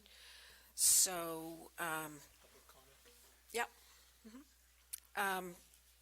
Are we ready now to wrap on this anymore? Is it public comment? We can ask for public comment. Is there any public, it's a public hearing. Is there anyone here who wishes to speak either in favor or against the proposal that's come before the Board of Selectmen? Hearing none, then we will move to the next phase, yes? I would, We have to okay, vote let's the violations. Let's vote the violation. Good. All right, I'm first happy. we're going to vote the violations, and then subsequently we'll vote the penalty. I move for a finding that the licensee is responsible for the violations described in hearing notice dated March 1, 2011, and marked as Exhibit 1.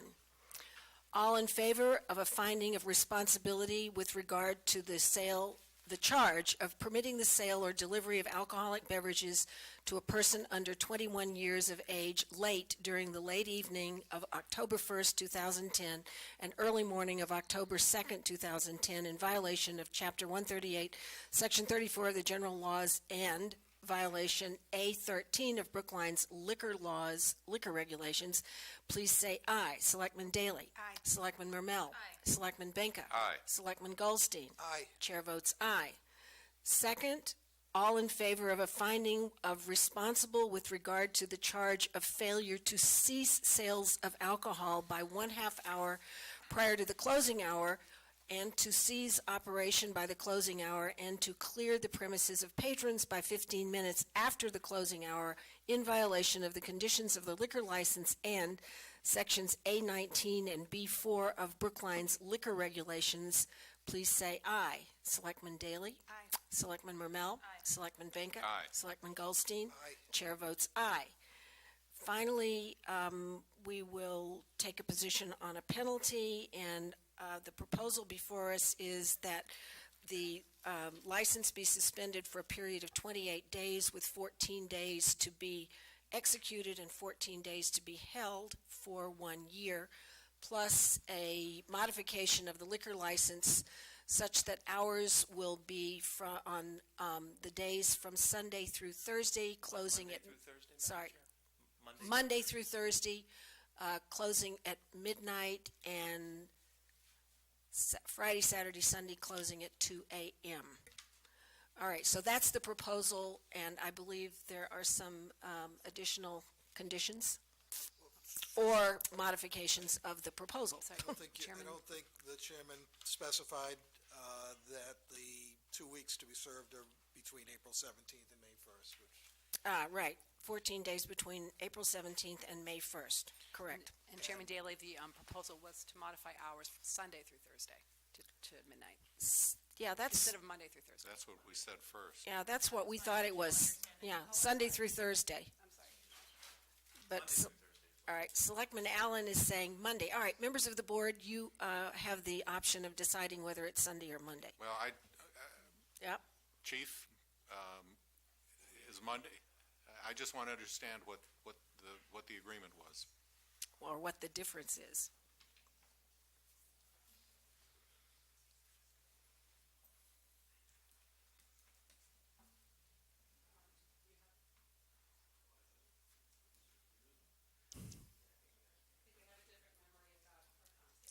I mean, there's Sunday weddings there at times, and I know that I didn't have authorization to approve Sunday, so my comments were Monday through Thursday, and Patty, I believe she misheard me or whatever happened, but my agreement was Monday through Thursday. About 1 o'clock on Sundays. The closing at midnight, well, now, we have some confusion over the actual authorized hours, which is a whole different question. All right, modify the license to change the hours to, this is the proposal, Monday through Thursday closing at midnight, and Friday, Saturday, and Sunday closing at 2 a.m. That's the agreed proposal as presented by the That's correct. business. What- But we can choose to modify that if we wish. We did not agree to that. So if there's a member of the board who wants to change these conditions, speak now.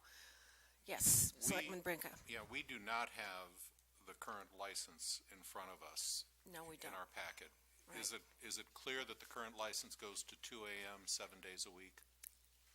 Yes, Okay. it's printed on it. I Okay.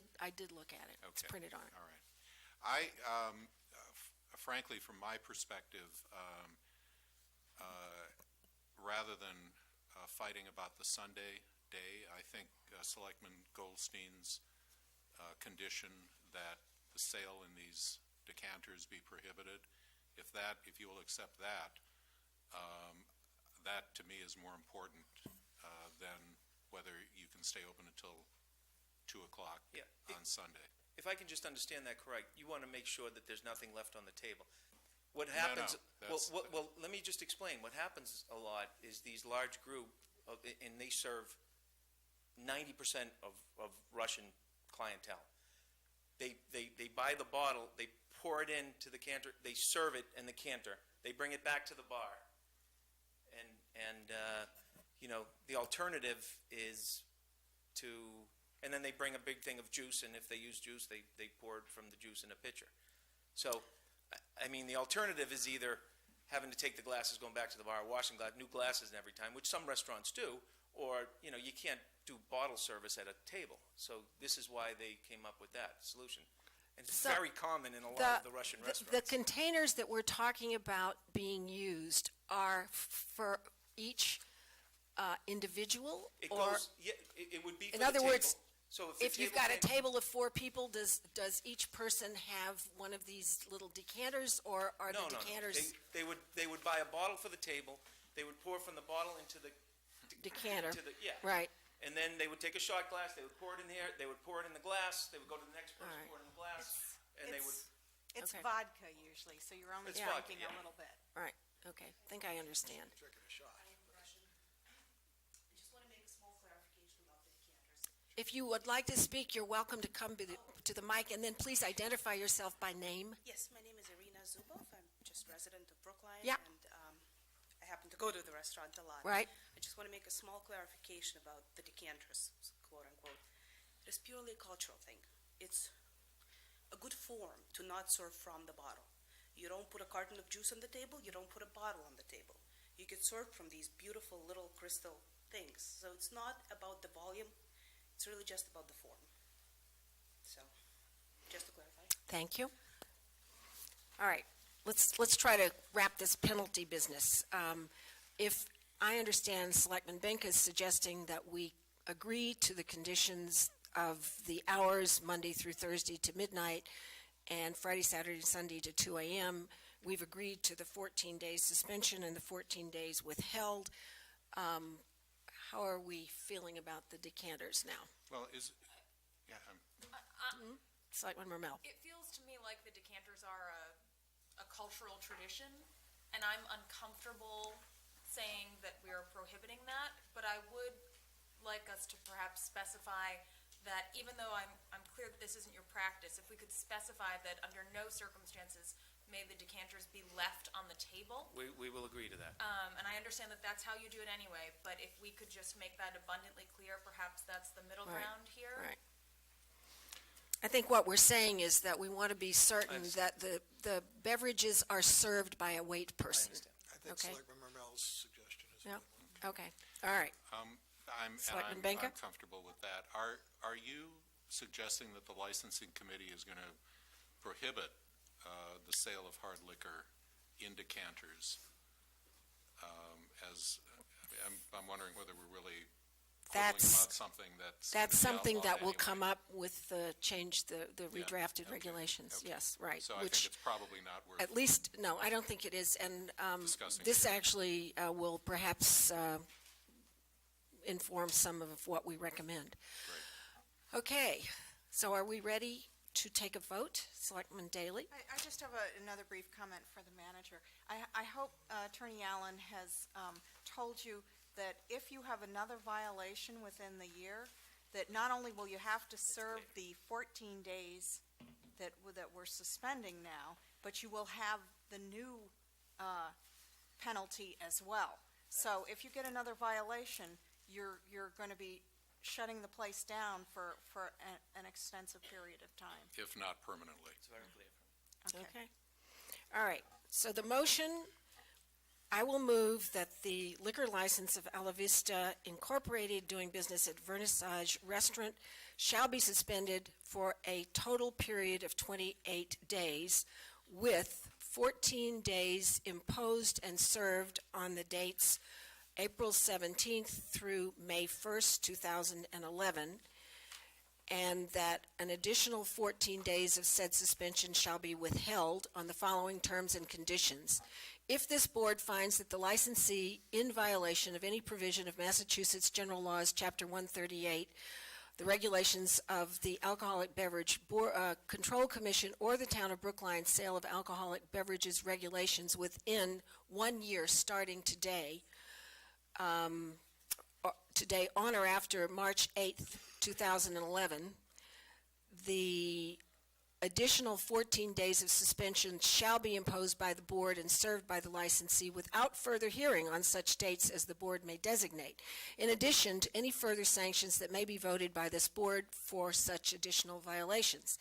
And if this board does not find the licensee in violation of any provision of Chapter 138, the Alcoholic Beverages Control Commission regulations, or the Town of Brookline sale of alcoholic beverages regulations during the year, then the remaining 14 days shall be dismissed with, all right, so that's part 2. Part 3 would be that we modify the license issued to Ala Vista Incorporated doing business as Vernissage Restaurant to limit the hours of operation on Monday through Thursday to closing on Monday through Thursday at midnight and closing on Friday, Saturday, and Sunday at 2 a.m.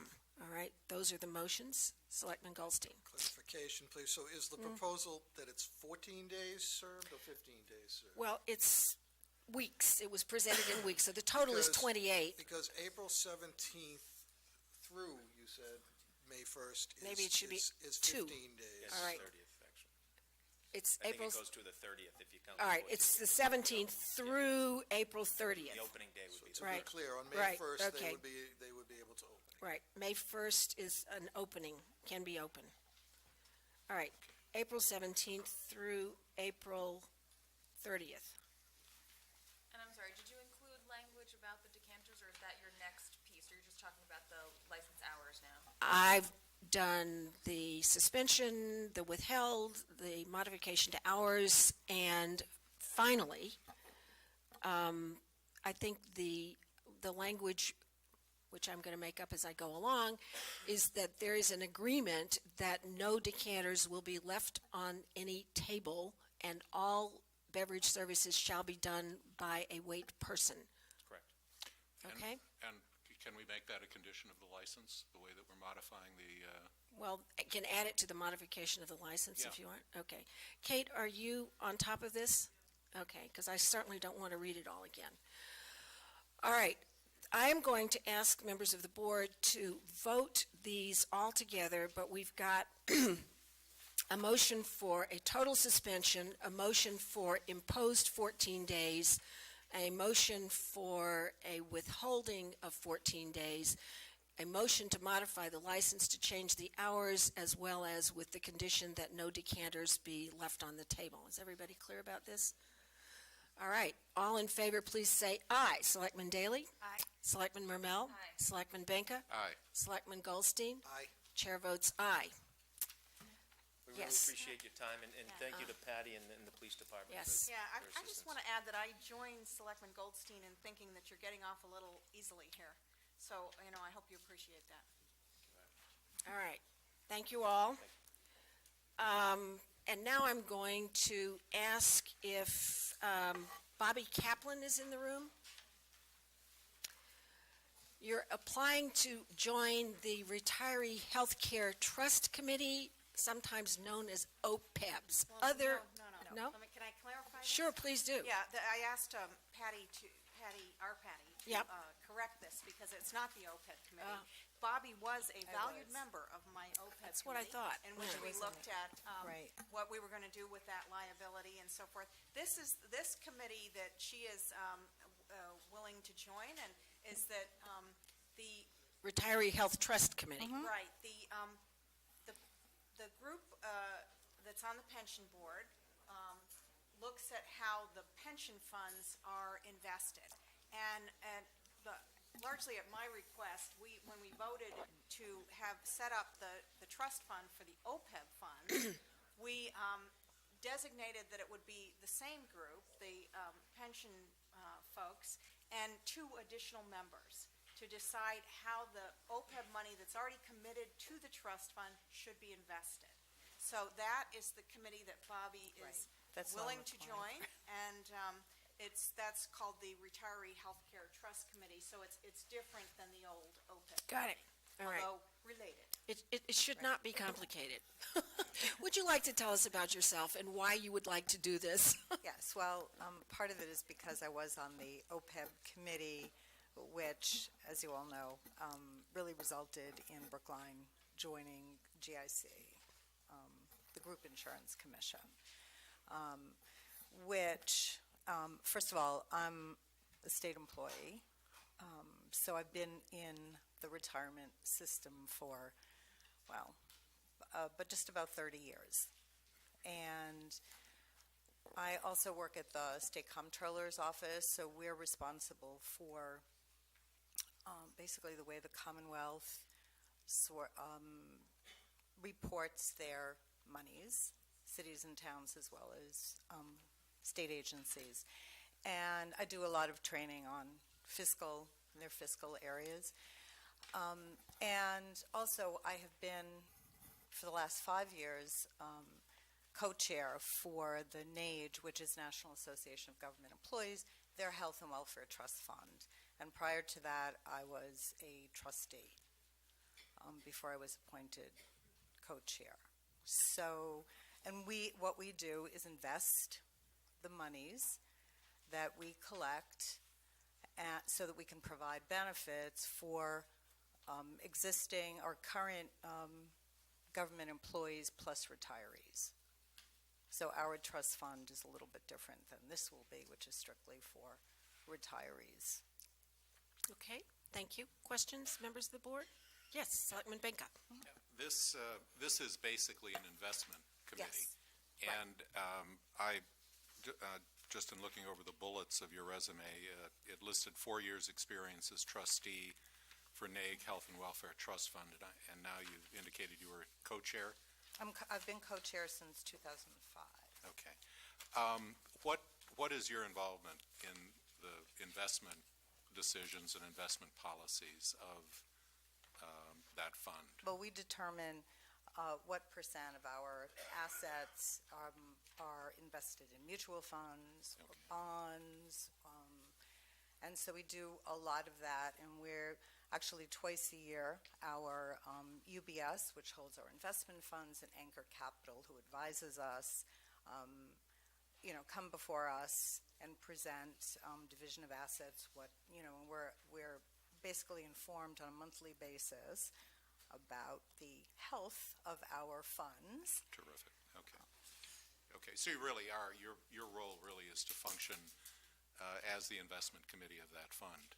Oh, yes, absolutely. Terrific. Okay. Yeah. Good.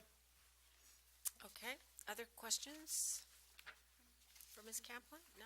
Yes, Just want to Selectman add, Daley. she was Yeah. very helpful on our OPEB committee, and I'm Thank sure you. she'd be great Right. in this role as well. Well, I have to say, it takes a particular sort of person to be fascinated by the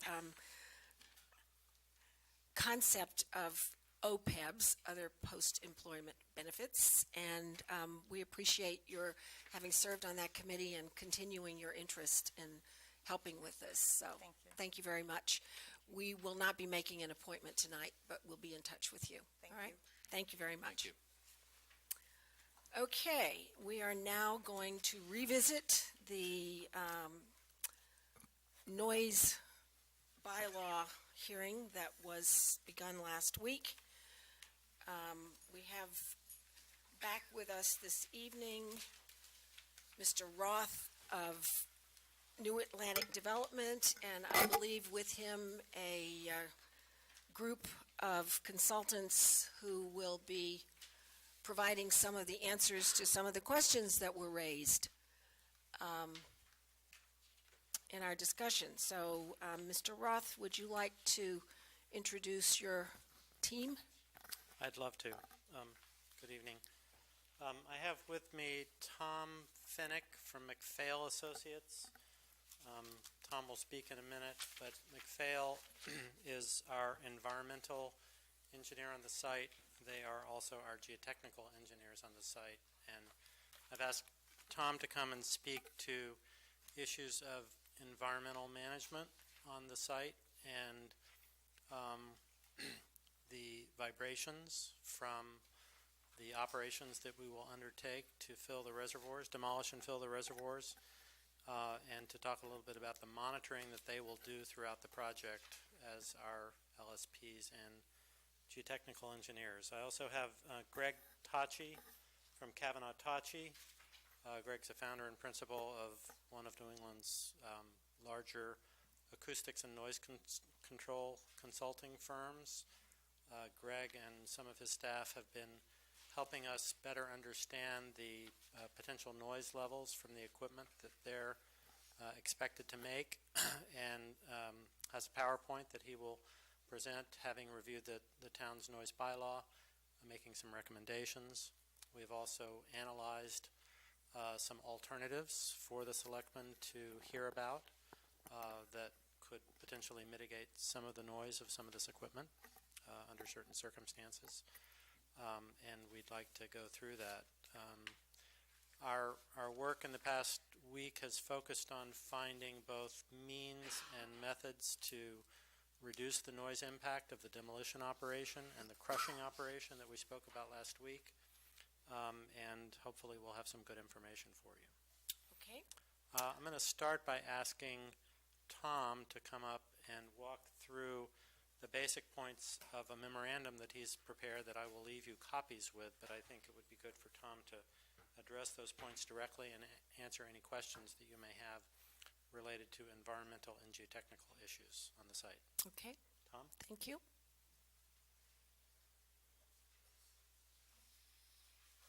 Good evening. As Peter mentioned, my name is Tom Fennick. I'm a principal at McPhail Associates in Cambridge, and I'm licensed by the Commonwealth as a professional engineer and also a licensed site professional. We are serving as the project geotechnical engineer as well as the geo-environmental engineer, so we're looking after both aspects of the project. McPhail Associates was involved in the project.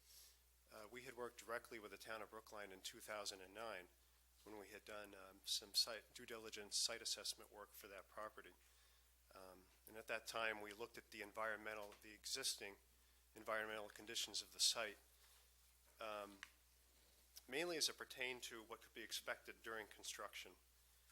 And the result of that study was pretty much the site had been what everybody knows it to have been, is where water has been stored for the town of Brookline. And there really hasn't been any indications of industrial use of the site or anything like that that would indicate that the site is contaminated. But pursuant to the town of Brookline's request, we did do some soil and groundwater testing. When I say groundwater, we tested the water in the reservoirs, and we didn't pick up any contaminants, at least in the soil. We didn't pick up any contaminants that would be consistent with what we refer to as background or conditions that would exist in natural soils. The reservoir water was tested out as pretty much clean drinking water. So that pretty much set the stage as far as how the site was going to be demolished and what types of fill that could be imported onto the site. Because the Department of Environmental Protection's Massachusetts Contingency Plan has provisions, it's called their Anti-Degradation Policy, which stipulates that you can't bring in something that's more contaminated than the existing site that's there. So if you're starting out with a site that's pristine, like the Fisher Hill, reservoir site is, the Olmsted Hill, you can expect that you're going to have to bring in some clean material. So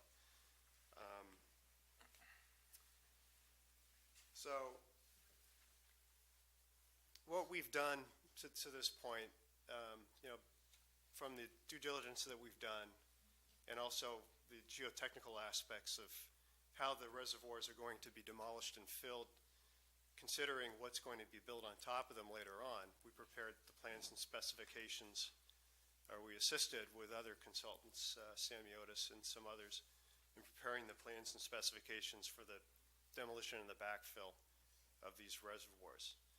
And some of the things that are, in the specifications that are important are the vibration levels that are going to be imposed during construction that could affect buildings around the site. In other words, how are vibration levels going to be controlled? What types of fill are going to be brought onto the site? Like I said, the types of fill that have to be brought onto the site, they have to be clean because of the nature of the site itself.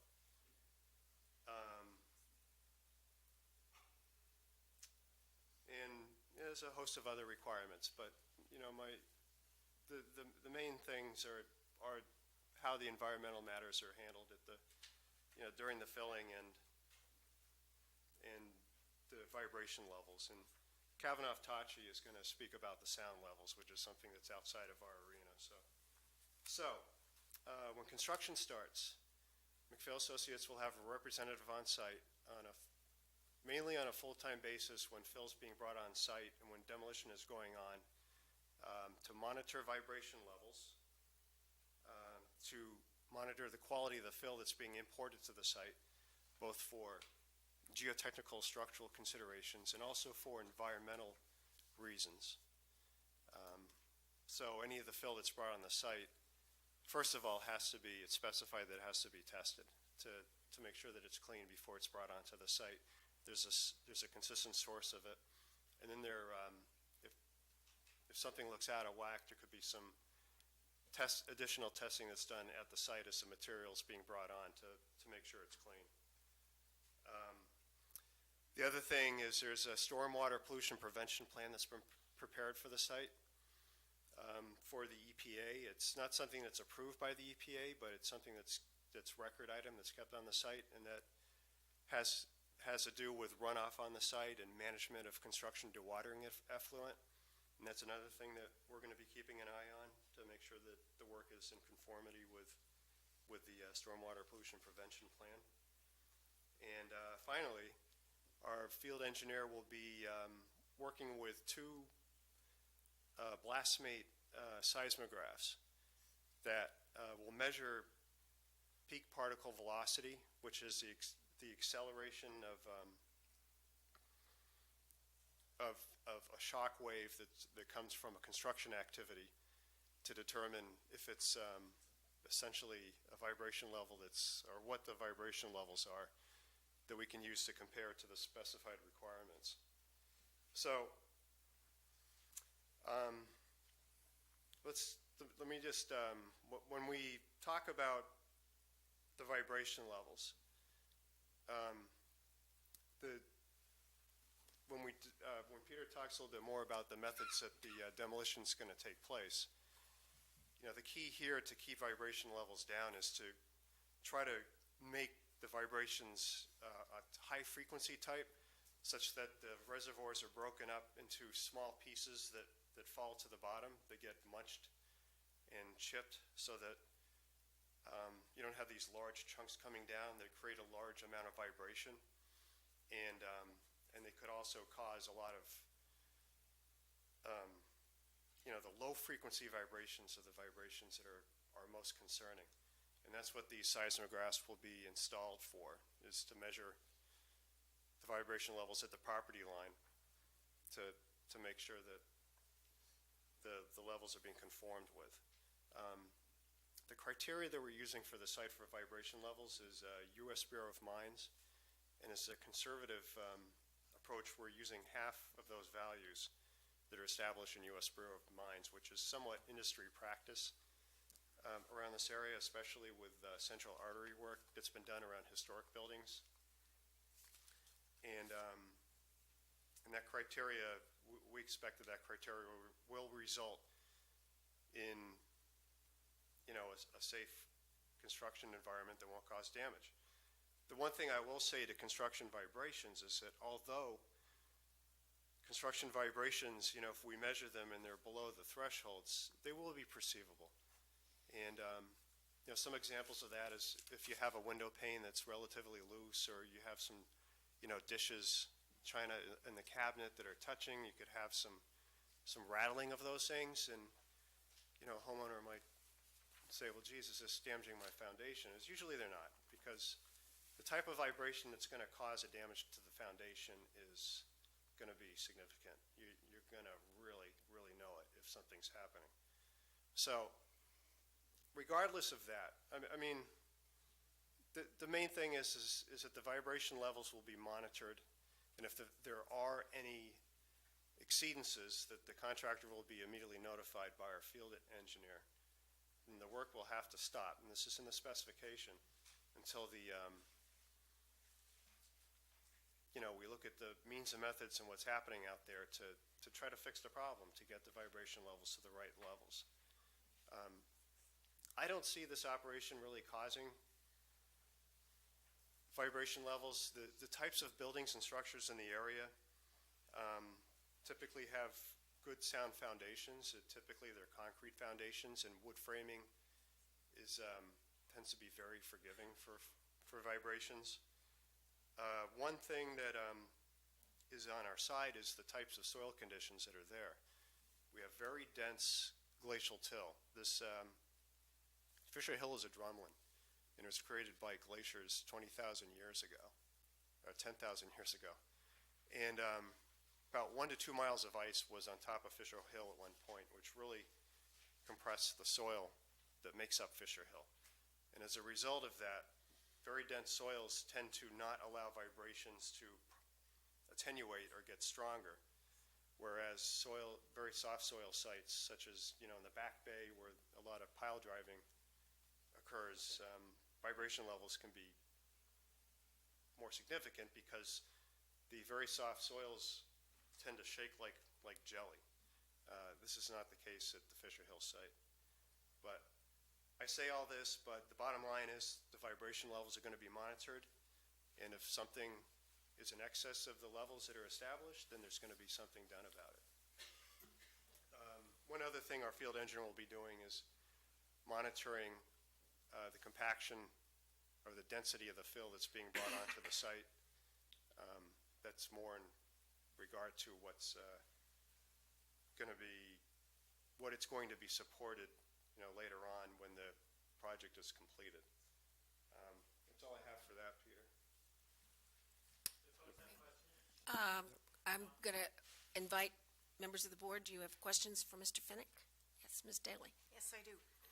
So you said you would anticipate dishes rattling. You're saying if the dishes aren't supposed to be falling off the shelves, though, if this is the correct vibration level, is that Yeah, right? I'm just trying to put it into perspective, if I were in my house and there was some construction going on next door, and I've seen this, I've been brought into people's homes on projects, and, you have, like a loose window pane is, you might hear some rattling or something like that. I'm just trying to say that you're going to perceive the construction vibrations. Okay, but, and when you say rattling, okay, who is that going to be for? Just the near abutting neighbors, or 2 blocks away, or 3 blocks away, or how many people are going to experience this? Well, vibrations work in funny ways. We've seen cases where the vibrations aren't necessarily felt right near the property, but maybe further down they're perceived. But as a rule of thumb, vibration levels decrease with distance from the activity. Okay, and if this turns out to be greater than it is supposed to be, what are the steps that can be taken? Well, I think one of the more obvious steps, because I think the biggest source of vibration on this site is going to be when the roofs of the reservoirs are broken up. And I think if very large pieces are broken up and allowed to drop, I think that's going to be something that's going to be of concern. So the first thing I would look at is, what are the sizes of the pieces they're breaking up? And we'll have to work at those pieces smaller and get them to a smaller size so that they're not dropping and making a big bang as they drop.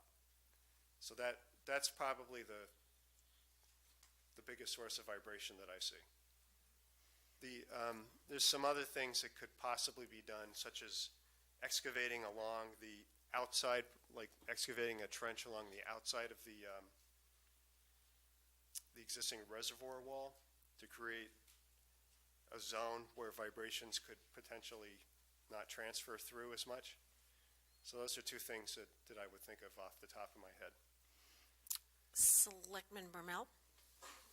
Sure, just a little bit more about this rattling. Is this, on a windy day, I have old windows and they sort of clatter a little bit, or is this, I need to take the paintings down off my walls and make sure that, any valuables are secure? Are you anticipating it's more property damage, or is it just more? It's more like windy day type of thing. Okay, thank you.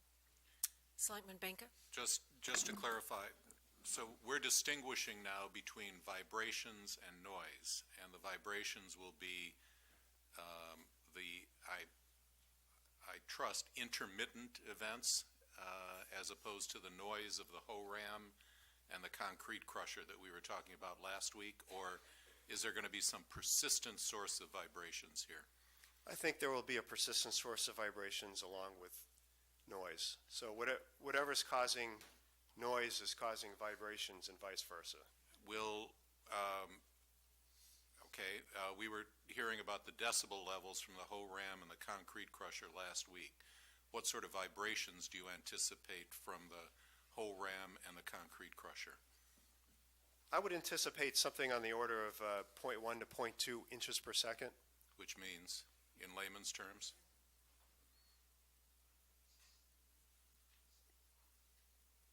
Well, that's how it's measured. I mean, the vibrations are measured in inches per second. It's a velocity Okay, of a wave traveling through a medium such as soil. okay. And And what is the effect of that? What is the perceptible effect of that? I mean, I understand how if a 10 by 20 chunk of concrete ceiling fell 25 feet to the bottom of the reservoir, there would be vibration that would result from that. The HORAM is going to be repeated for a period of weeks. The noise is going to be dealt with by your colleague. What vibrations traveling through the soil can be anticipated by that? Well, what will be the perceptible effect of those vibrations? I would say at the worst case, the scenario I described before, some rattling, could be some minor rattling of doors, or at the worst case, there may be nothing at all. Okay. For the entire period of time? Yeah. Selectman Goldstein. Thank you. Two questions, please. The first is there any appreciable risk that when they start to chip away at this thing, it could cause maybe a more catastrophic fissure in the concrete, and you'd get a really big bang and a really big collapse of the concrete slab there? I don't think so, because I think the concrete's going to break apart very easily because it's all unreinforced concrete. Right, it's not reinforced. It's right? not reinforced. So that's what makes me think of this, that if it seems to me if there was rebar in there, it would kind of hold it together a little bit. Back of my layman's mind, I'm worried that you make one stab at it, you get one crack that runs through the whole thing, and it all comes crashing down at once. Well, the procedure's been modified a little bit. As I understand it, we're going to be crushing the concrete with jaws. Hydraulic jaws are going to, instead of the original method, which is going to be to do the whole thing with two HORAMs, there's only going to be one HORAM that's going to do some local demolition, and there's going to be a jaws, a crusher, that's mounted onto an excavator that's going to just go in and crush the concrete, which, by the way, is a procedure that doesn't make any noise at all. While it's still in place, in other words. While it's still in place, yeah. That's interesting. So it almost like crushes it, almost like powders it right into gravel-sized pieces right there. All right, good. So I'm sure we'll be hearing more about that in a second. Let me ask my second question. You said you were involved in the initial analysis that went on during the RFP process, right? Yes. So your firm or you personally? Yeah, me personally and my firm. And what was the sound impacts of this demolition something that was considered? at No, those that early wasn't part of the stages? study at all. It was just due diligence site assessment. Thank you. Okay, then thank you very much, and we'll hear from the next presenter. Don't leave.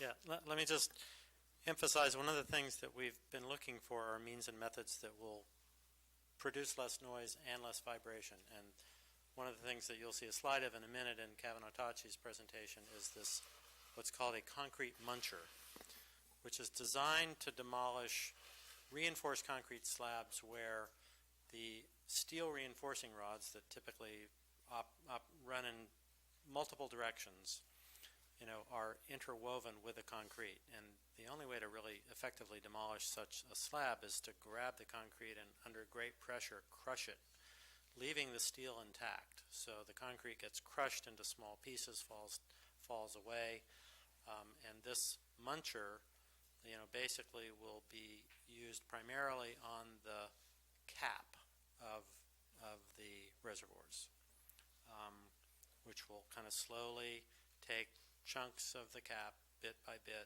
crush it, munch it away, and more quietly than the hoe ramming process, demolish the cap. And Kevin Otachi will talk about the decibel levels that equipment operates at, which is significantly lower than the hoe ram. It's also not an impact process. It's grabbing pieces of concrete and under great force crushing them. And they fall to bits. That helps the volume of crushing. It mitigates noise. It also mitigates the possible vibration. So just to put that in perspective. Greg, let me try to fire up your PowerPoint here and bring Greg onto the site. Will the projector automatically come up?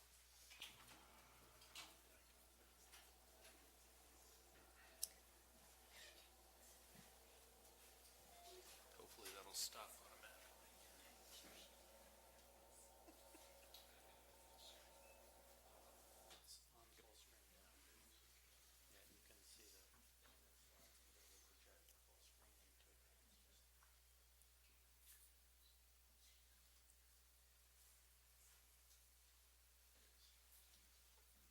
Well, the slide is coming up. Let me just reintroduce myself. My name is Greg Tocci, Kavanaugh Tocci Associates of Sudbury, Massachusetts. We're consultants on acoustics, and we've been working in construction since MBTA Red Line extension back in the late 70s. So we have an awful lot of experience in construction, in and about buildings, all different types. I'm also a PE in Massachusetts and board certified noise control engineer of the Institute for Noise Control Engineering. I think the major concern here is that we have residences overlooking this demolition site, and there's no taking away from the fact that machinery are going to produce noise. It's going to be a bit noisy, and the effort has been, well, what can we do to control noise, and what can we do to limit the hours of operation, and what can be done to speed the process. So we'll be talking a little bit about that. First of all, just to review those aspects of the Brookline Noise Ordinance, Article 8.15, noise control, that set limits on things having to do with aspects of construction. I've listed them here. Item A under 8.15.6 prohibitions. Construction hours is 7 a.m. to 7 p.m., 8:30 to 6 p.m. Saturdays, Sundays, and holidays. Those hours have been reduced for the purposes of this project in order to reduce perceived noise impacts early in the morning and later in the day when people arrive home. Item B, maximum truck sound levels, 83 dBA for stationary run-up and 87 dBA for pass-by speeds of 35 to 45 miles an hour. Those are taken from US EPA standards for the manufacture and sale of trucks in the United States. So trucks more than amply are able to meet those standards. And this would be for trucks that are properly maintained and silenced, which would normally be the case anyways in order for a truck to be registered. Item C, 50-foot construction noise levels. Now, the noise ordinance lists specific types of equipment, but those types of equipment don't include impact crusher type equipment that are going to be used on site here. We'll come back to that in a minute when we suggest how we might consider noise levels for specific pieces of equipment. Prohibitions, again, item H is additional noise sources are not to produce noise pollution, and that ends up becoming a bit of an issue here because this is a construction site. Sound levels are going to exceed the normal standards for continuously operating equipment like ventilation equipment on buildings. There's no construction activity in the town of Brookline or anywhere that would be able to adhere to much more stringent limits that are applicable to continuously operating equipment like ventilation equipment on the roof of the building. I mean, it's just the reality of construction in all places. Exclusions, equipment sound to satisfy safety requirements. We certainly have a safe process going on here, but one of the reasons for removing the cistern reservoir is that it itself represents somewhat of a risk to the potential future some sort. People would like to see it go away because it's not used now. It really ought to be taken down. Impact equipment, if it's used by DPW for emergency work, well, this is not emergency work. It is work ultimately under the direction of DPW. And noise barriers would be required as practical around construction equipment, and we certainly addressed that for the construction equipment that were being used in this project. You've probably seen this before. This is an aerial photo from Google of the two reservoir sites, and to the right is a plan showing the position of the relative position of those two reservoirs. So I couldn't do it graphically, but that should be overlaid generally over that lawn area there. And it brings causes residences to be reasonably close to the construction site. Here on the right is the Longyear building, and then a proposed structure, section 2 of one of the proposed structures, and a structure further back. And this just basically shows the general arrangement of the elevations in this new neighborhood. Now, there are three major pieces of construction equipment that will be used here, and I'd like to just show you a little bit about those three pieces. The first one, which we've heard a lot about, is a whole ram. And we looked at 5 sources of data for whole ram sound, and the data range from a high of about 90 dBA at 50 feet to a low of about 83 dBA at 50 feet, and the average of the data set was about 89 dBA at 50 feet. And this pretty much matches our experience of doing sound level measurements during construction activities. This is not exactly the whole ram that will be used.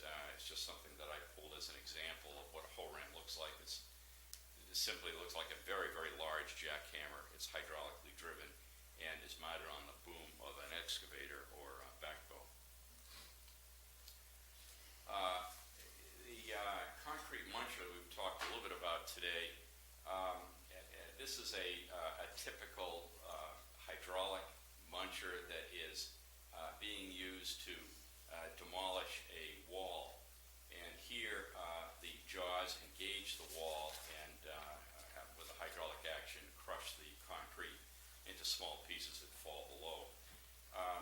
Unlike the hoe ram, which has an impulsive sound characteristic, the concrete muncher really is just a continuously operating hydraulic system driven by a diesel engine, so it's a much more constant sound level. It's typically, we expect it would be about 85 dBA at 50 feet, and so it would be quieter than a hoe ram, but I think the perception is that it would seem a lot less intrusive because it's a much more constant sound. It's not as nearly as impulsive or intrusive as hoe ram sound would sound. And so the idea would be near Longyear and other residential buildings close to the reservoir, this device would be used for demolition to the extent possible in lieu of the hoe ram. So the hoe ram would be located further away in order to reduce its sound impact on residential structures. The materials, demolition materials, need to be crushed to a specific size, about a 2-inch aggregate size that could be reclaimed and used as fill in the base of the reservoir. And that would be done, is proposed to be done, using a portable crusher. This is a track-mounted piece of equipment that can move around the site. In front, nearest to us, is the infeed. There would be a loader that would load materials into the infeed, and it would be ground by the machine, and then this belt at the back end discharging materials into trucks that would carry it to locations on site. Noise controls. First of all, to minimize the use of the hoe ram near residences, that's really, we feel, key to making things, to minimize impact in nearest residences. It's the use of the concrete muncher at those locations close to the residences that is being used in order to minimize the action of hoe ram near distances from crusher sound. I'll show that to you in a minute. Limit hours of operation of noisier equipment. I believe Peter Roth has talked a little bit about what those hours would be. And then finally, sound levels produced by noisiest equipment are expected to average between 70 and 80 dBA at the highest at building facades. Sometimes it may be louder than that for brief periods of time. Oftentimes it will be below 70. It's going to vary, sound levels at the facade of the building will vary quite a bit because of the large distances relative to the distance that these buildings are located from the reservoir. So there's going to be quite a variation in sound, but again, to try to keep the HORAM insofar as possible away from the buildings. This is a concept for a noise control screen that would be used to shield sound produced by the crusher. Since this is it's a portable piece of equipment, but would be put in place and left in place while it operates for a period of time. And in order to reduce sound levels that it produces at nearest residences, there would be a screen, a wall that would be built. It would be about 16 feet high, maybe a little bit higher, in order to break the line of sight between the crusher and the top of the tallest nearest building to the project. So this is just a concept, and the specifics about exactly how high that needs to be need to be worked out, but it'll be at least 16 feet tall. And that's it.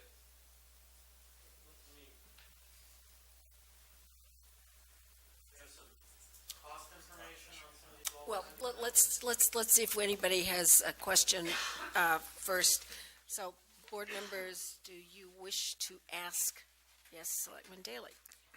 Yes, well, we do appreciate that they brought you into this process as we had asked, but I do have one question. We had asked for a little bit of comparative data as to if the stone was, if the concrete was taken off-site to be crushed. I'll be giving you that information, but it's not acoustic related. Well, there is a part of it, I think, that is you told us that there would be many more truck trips. That's right. And so I'm wondering if you had looked at that at all in terms of the noise made by truck trips and how that would compare at all to the noise of crushing on site if you have many more truck trips. And I don't know if you looked at that or not. Could I comment on noise? I think the big issue with truck trips are the following. We want to minimize backup insofar as possible. So, as you saw before with the crusher, there was a space between the wall and the crusher in order to allow the truck to drive by it. And minimize backup, you mean because of the beeping that trucks have to do when they back up? There's a safety alarm, and this is not a situation where you can disable that alarm. So it allows trucks to move forward, be loaded, and move materials on site, minimizing backup. Second, having a crusher on site reduces the number of truck trips through the neighborhood, and I believe that's a having. And it's hard to say. A truck goes by and it produces a sound level of 75 at my door, and I have that happens, 20 times a day. Well, what's the impact if it happens 40 times a day? Well, we could dream up numbers in order to add those together, but the point is that the numbers of intrusions produced by passing trucks would really greatly increase, and that's just a general comment that I have right now. Selectman Goldstein. Yes, just to clarify, in one of your last screens you showed, you said 70 to 80 decibels was now the new figure, and that's with the remediation methods that you proposed? Is that? The difference, Ken, is that's at the building line. Yeah. The noise ordinance measures equipment noise at 50 feet. Right. 50 feet is not where the building wall is. Okay. So Greg's trying to give folks a sense of what the expected noise level will be at the outside of the building wall along here. Okay, but last week we were talking about a prediction of 98 to 110 decibels at 50 feet. And is that no longer the prediction? Well, what I did, we got involved with this project last Thursday, and we went through and researched the data, and this is what we came up with. The highest level that we had at 50 feet for a whole ram operating was 90 dBA. So that's all I can say is that's the data that we found. Well, let me ask Peter then. Is the prediction from last week no longer accurate? Excuse me. We reviewed a bunch of data, and it's very hard to interpret the data because a lot of things are quoted at the source, and you can interpolate as to what that will be at 50 feet. We don't have as much data as Kevin Otachi does. Yeah. So, one of the reasons we engage them is because they do this work all the time. They have data sources that is not available to us. Yeah. So one of the things we ask them is, tell us based on your experience. We've reviewed a bunch of stuff. We also want to err on the side of caution, and certainly I was not trying to minimize the noise levels that we reported out last week, but one of the reasons we've engaged the experts is because they actually have data. It sounds like you maximize them, actually, but if tonight's prediction is accurate. I think what you're hearing is that the experts are bringing good news relative to what we can expect on the site relative to what we reported last week. All right. Let me ask another question, too. The sound barrier that you described is designed around the crusher. Is there a sound barrier designed around the whole ram? And it sounds like we don't necessarily need one where the muncher is concerned. But Well, it'd certainly be something that would be good to have. The problem is that the movement of the whole ram is quite rapid, and any barrier that it keeps up with the whole ram is going to slow down the project considerably.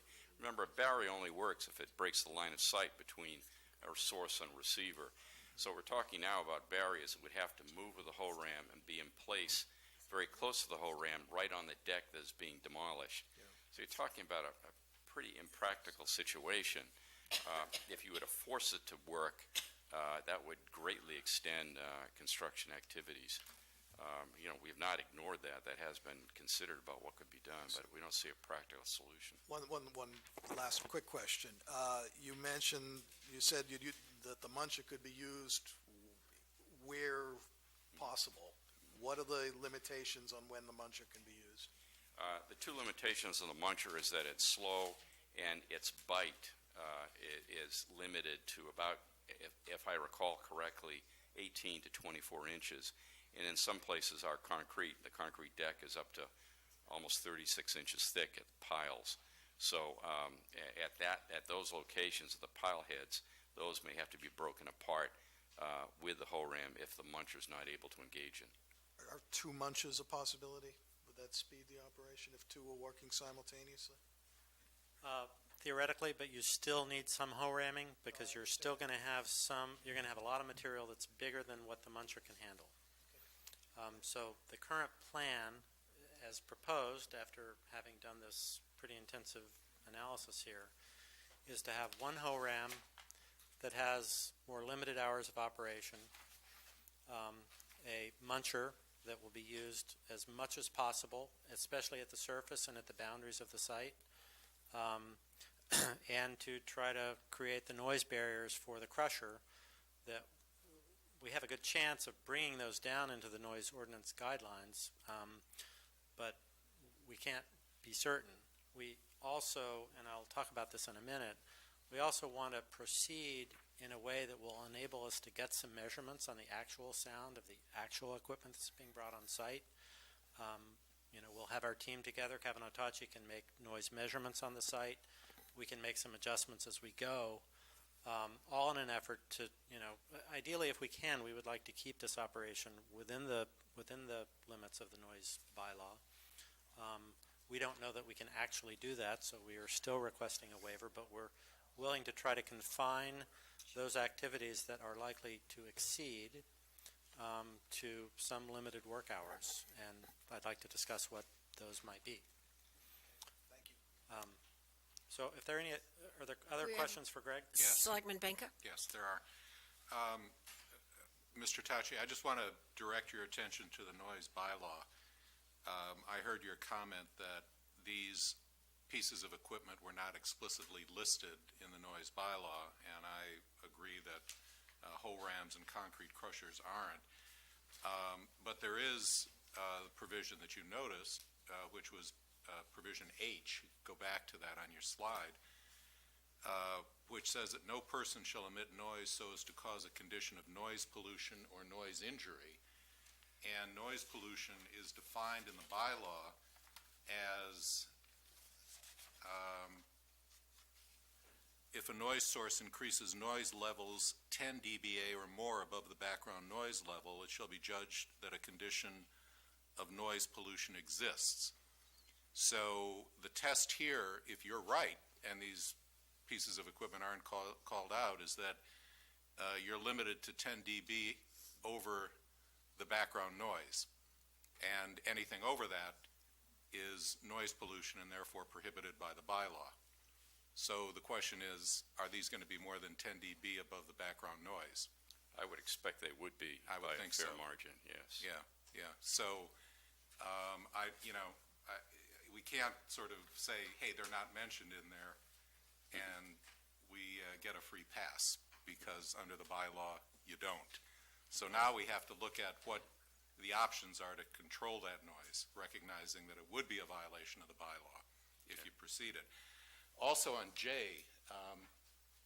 the DPW, the equipment that the DPW is allowed to use for emergency work includes jackhammers, pavement breakers, pile drivers, rock drills, which are the sorts of things that we're talking about here. And there is a proviso in there that says, provided that effective noise barriers are used to shield nearby areas from excessive noise. There's not an as practicable in there.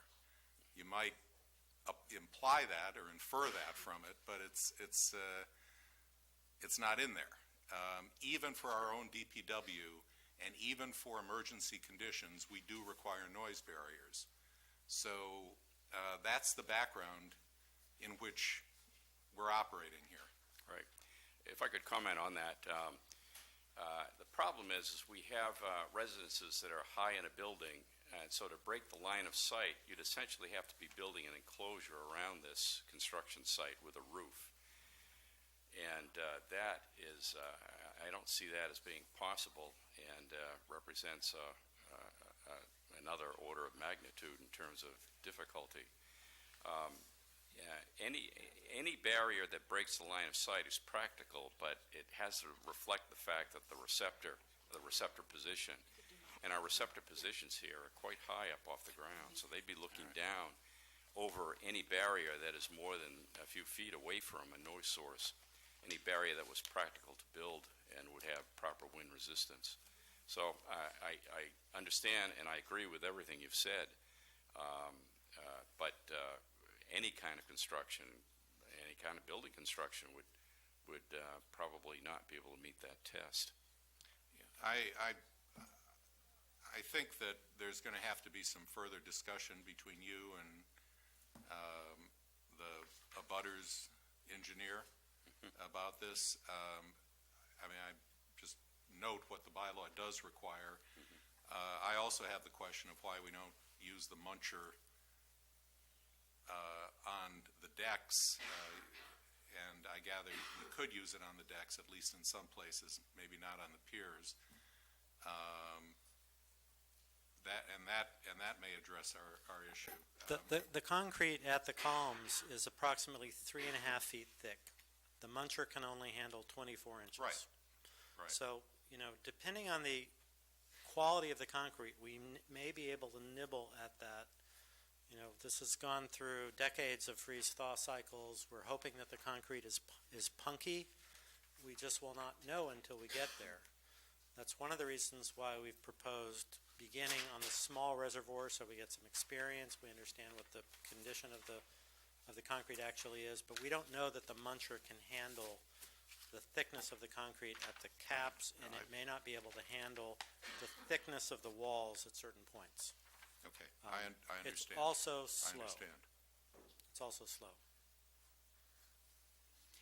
Okay, So Shall we move I'd like to review some of on? the cost impacts of these measures so that you understand that fully. And what I've distributed are three cost estimates that look at the impact of three measures. The first is a sound barrier, which Greg has described.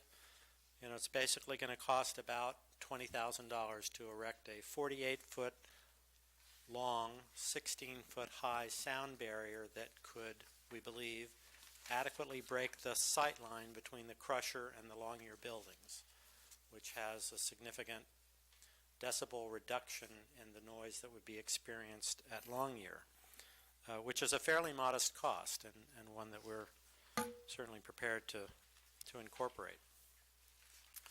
The second is the impact of using a muncher.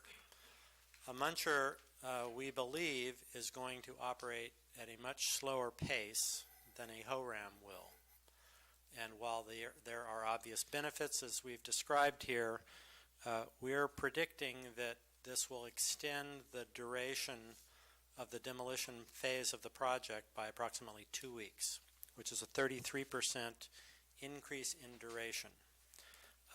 We also believe that there's going to be some negotiated limitation on work hours for particularly the HORAM operation. Together we expect that there'll be at least a 2-week impact, and what you're seeing here are the costs of running the entire demolition operation with the equipment that we're planning to use, general conditions, other normal and customary construction expenses that will add approximately $100,000 to the cost. And this is all due to the delay of using the slower but quieter and hopefully less vibration-intensive muncher. As an order of magnitude,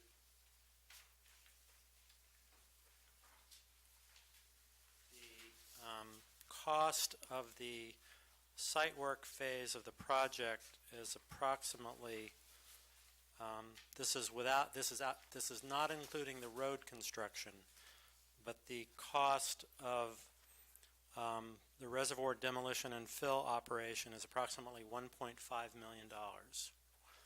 So that's an increase of about 6%. The third thing that we've prepared for your perusal is some estimates on this idea of taking the concrete crushing operation and moving it off-site, which is the least expensive alternative. You could also look at trucking the demolition debris off-site and disposing of it, which would be about 50% more than this total cost. But what we've looked at is taking it off-site to a site that's within 15 miles of our site, putting it in trucks, locating that concrete crushing operation that we already own in the contract at an off-site location, trucking the material there to be crushed and trucking it back to the site to be reused on the site. I was incorrect last week. We are actually counting on 5,500 cubic yards of crushed material from the on-site demolition debris. I reported 4,000 last week. The cost of taking this off-site, the trucking cost, the machinery that we would have to maintain at the off-site location, the labor involved to operate that equipment, and the additional supervision would cost about $244,000. That is the cost impact. In addition, there would be about 350 round-trip truck trips associated with the trucking of that material off-site, somewhere between 350 and 400,000, depending on how quickly we could get the off-site crushing operation efficiently up and running so that a truck carrying demolition debris to the crushing site could be loaded with crushed material and brought back to the site. Certainly there are concerns about additional traffic impacts from this operation, but it had been requested that we look at the potential of taking this operation off-site, so we've provided these numbers for your benefit. Cavanagh has recommended that we try to limit the hours of operation of the noisiest equipment. I think neighbors and community residents spoke to that last week. The more we limit that, the more we extend the duration of the project, and frankly, I'm kind of the mind that it might be better to get this noisy period over with, but I think that will likely be a consideration that you'll want to weigh in as part of the price of the waiver that we've requested. We would like to propose that the noisier hoe ramming operation be limited to the hours of 8:30 to 3:30. That would probably not impact our schedule and add additional cost to the duration of the project. If you hire a hoe ram operator, you're not going to be able to hire him for a six-hour day. Construction people are pretty much hired on a full-time basis, and so we get additional cost inefficiency as we reduce the work hours of certain personnel, but we feel that we could probably handle that reduction, which pulls it down to about a 6.5, 7-hour period during the day. Some people would like us to start at 9. If we started at 9, we'd like to go until 4. But that's what we feel we could accommodate for the more noise-intensive hoe ramming operation, which is reduced in the aggregate by the use of the muncher, but we can't eliminate it altogether. I hope I've covered everything that folks wanted to cover. We've addressed environmental, we've addressed the geotechnical and vibration issues. Cavanagh has addressed the noise issues. We are proposing, as I said, to start with the small reservoir, gather some data, reevaluate, report back. I know that both Peter Ditto and Mike Shepard have reviewed the construction plans and specifications. They've reviewed these costs as well, and we can certainly work with town staff as we get some experience on the site, make some measurements, and provide additional information as we proceed.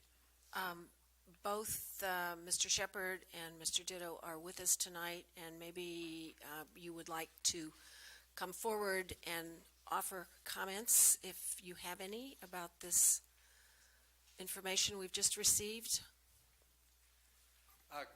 Good evening, members of the board. Mike Shepard, Building Commissioner. Not being a sound engineer or a geotechnical engineer, all I can comment on is we were all well aware that the hoe ramming operation was noisy and aggravating. I'm excited that they looked at least one other option, in this case the munching machine. I'll remind the members of the board that may be excited about the fact that we could just knock this thing down, throw it in trucks, and bring it to some other place to make noise. That a lot of the noise would be created by just taking this and loading it on the trucks.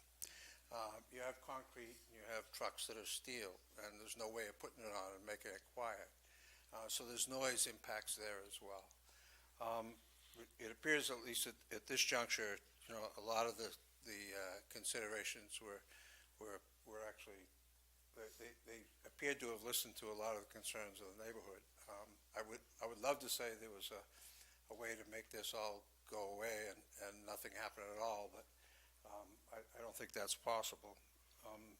Whether the reservoirs are demolished tomorrow or next week or 10 years from now, the noise is probably going to be the same in any case. In fact, as you get more neighbors, the impacts are actually greater because more people are affected.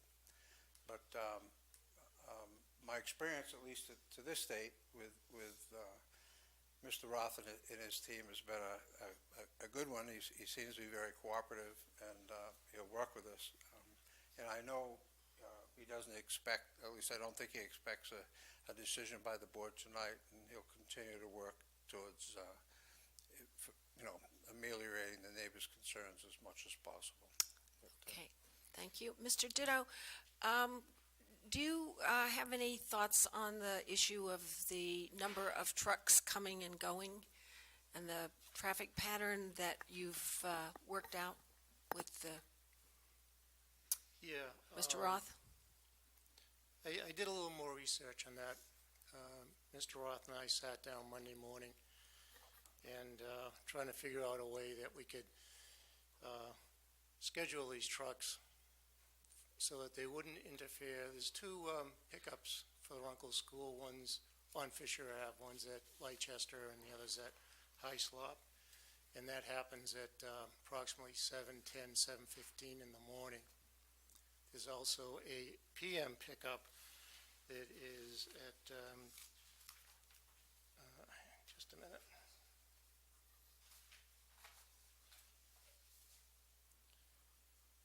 Is at 2:30. So I don't think the 7:15 is an issue because I requested that the trucks don't get there that early, and it actually coincides with the peak hour traffic at the intersection of Hammond and Route 9, which I believe the trucks will be coming through. So it wouldn't be beneficial to the developer to have the trucks going through that intersection at that point in time. So I think we're okay as far as no conflicts on the AM pickup of the students. On the PM, 2:30 could be problematic. So I would ask that, they try to keep the trucks off that road for that period of time, let's say between 2:30 and 3. In the alternative, if they do see the bus go up at 2:35, then it's all clear to get back on the road. So if they just give some due diligence and keeping an eye out for the bus at that point in time, I think that would be helpful. As far as the intersection at Fisher Ave and at Route 9, the PM peak hour is between 5 and 6. And again, these are, we recently had these figures generated as part of a study, again, at the Hammond and Route 9 intersection, but they're pretty much the same for the whole corridor from town line to town line. So I don't believe there'll be any conflicts at that intersection. When it was originally put on the table last week that they'd have approximately 80 truck trips a day, that boils down to one truck every 6 minutes on the average, which is pretty substantial. I don't know if that'll actually happen, but I really don't see it being a problem in getting access to Route 9. So that's it on the traffic management. I did look at these costs that Mr. Roth gave to me tonight. I can definitively say that unit prices for these pieces of equipment are within reason.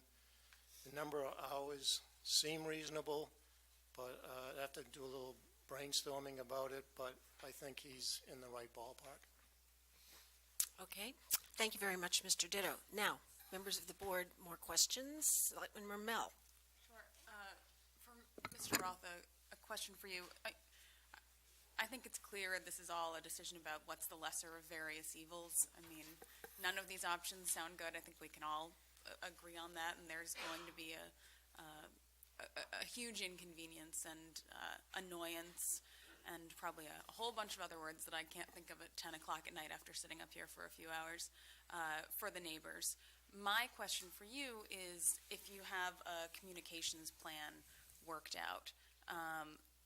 I appreciate that I'm sure a lot of what you will encounter you can't anticipate, but in the event that you know that next Wednesday is going to be particularly noisy or particularly heavy on vibrations, is there a mechanism in place for you to let the neighborhood know so that folks might be able to make arrangements if they know a certain day is going to be very bad? Is there a number where people can reach you or your staff on a regular basis for concerns or complaints? Let's say that there is physical damage? How is this back and forth going to work out? It's a great question. The town website now has a construction site set up that will offer automatic updates to folks who subscribe to this particular part of the site. And Fran and the information technology people in town have been working to get this up and running. As of right now, the construction management plan is on that site. We plan on giving regular kind of routine construction updates every 2 weeks.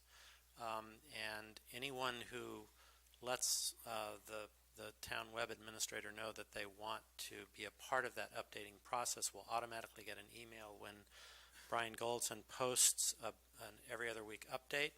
And if something important is coming up that people need to be notified about, that will be posted and will also generate an automatic email. So that's a process where interested neighbors can subscribe.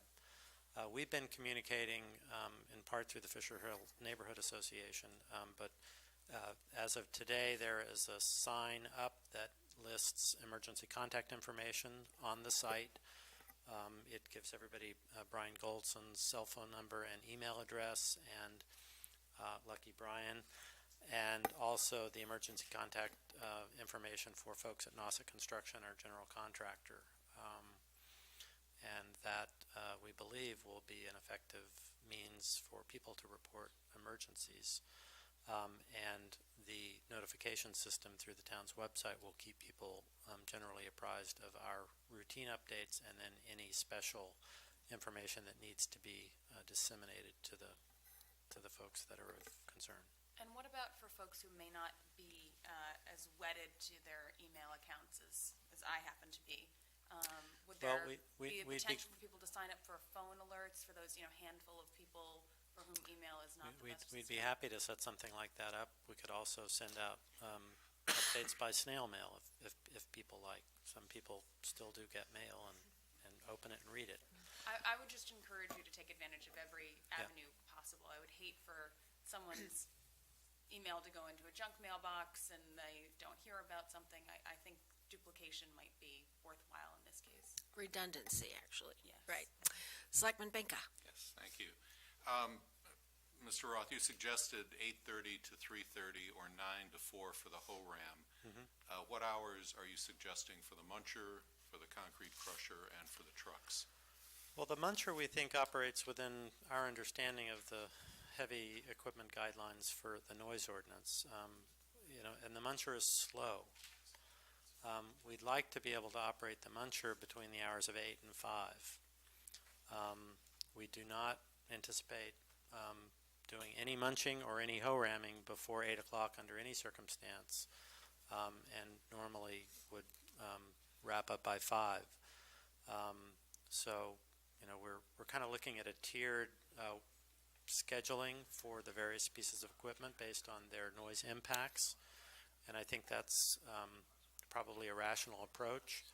Certainly, when we get some actual sound levels, if the noise barrier and the actual measured noise coming from this equipment is greater than Kavanagh-Tachi has predicted, we could make some adjustments in those work hours. Crusher, what hours? The crusher, we would probably want to limit to the same hours as the HORAMing, because it's actually 8:30 to 3:30. It's actually, probably the most noisy operation, even with the shielding. And trucking in and out? Well, during the filling operation, after the crushing is done, I think what we want to pay attention to are the traffic impacts and the neighborhood events, the school bus timing and other things to limit the truck activity in a way that does not exacerbate traffic. So, we have a lot of fill to bring onto the site. Right. The estimate of 80 trucks a day is kind of what we need to achieve on average to get the filling operation done in 5 to 6 weeks. Certainly, if we move much below that level, it's just going to extend longer and longer, and our general conditions costs will go up. And we don't believe that the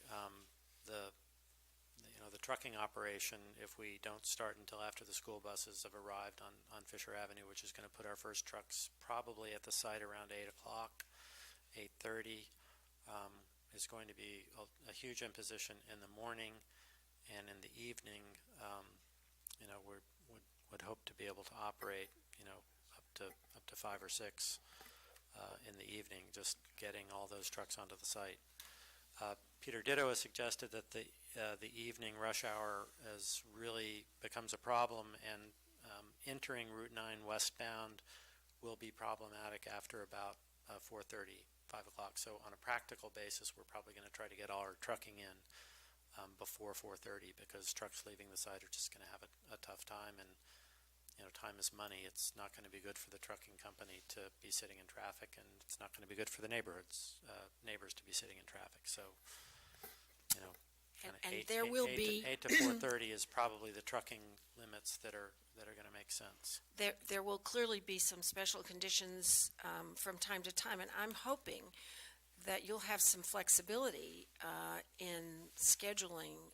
If, for example, the President of the United States decides to block Huntington Avenue and Route 9 for 3 hours, you might want to be aware of that in advance and plan your trucking schedule. I believe he's coming back next month. So. Okay, well, be advised.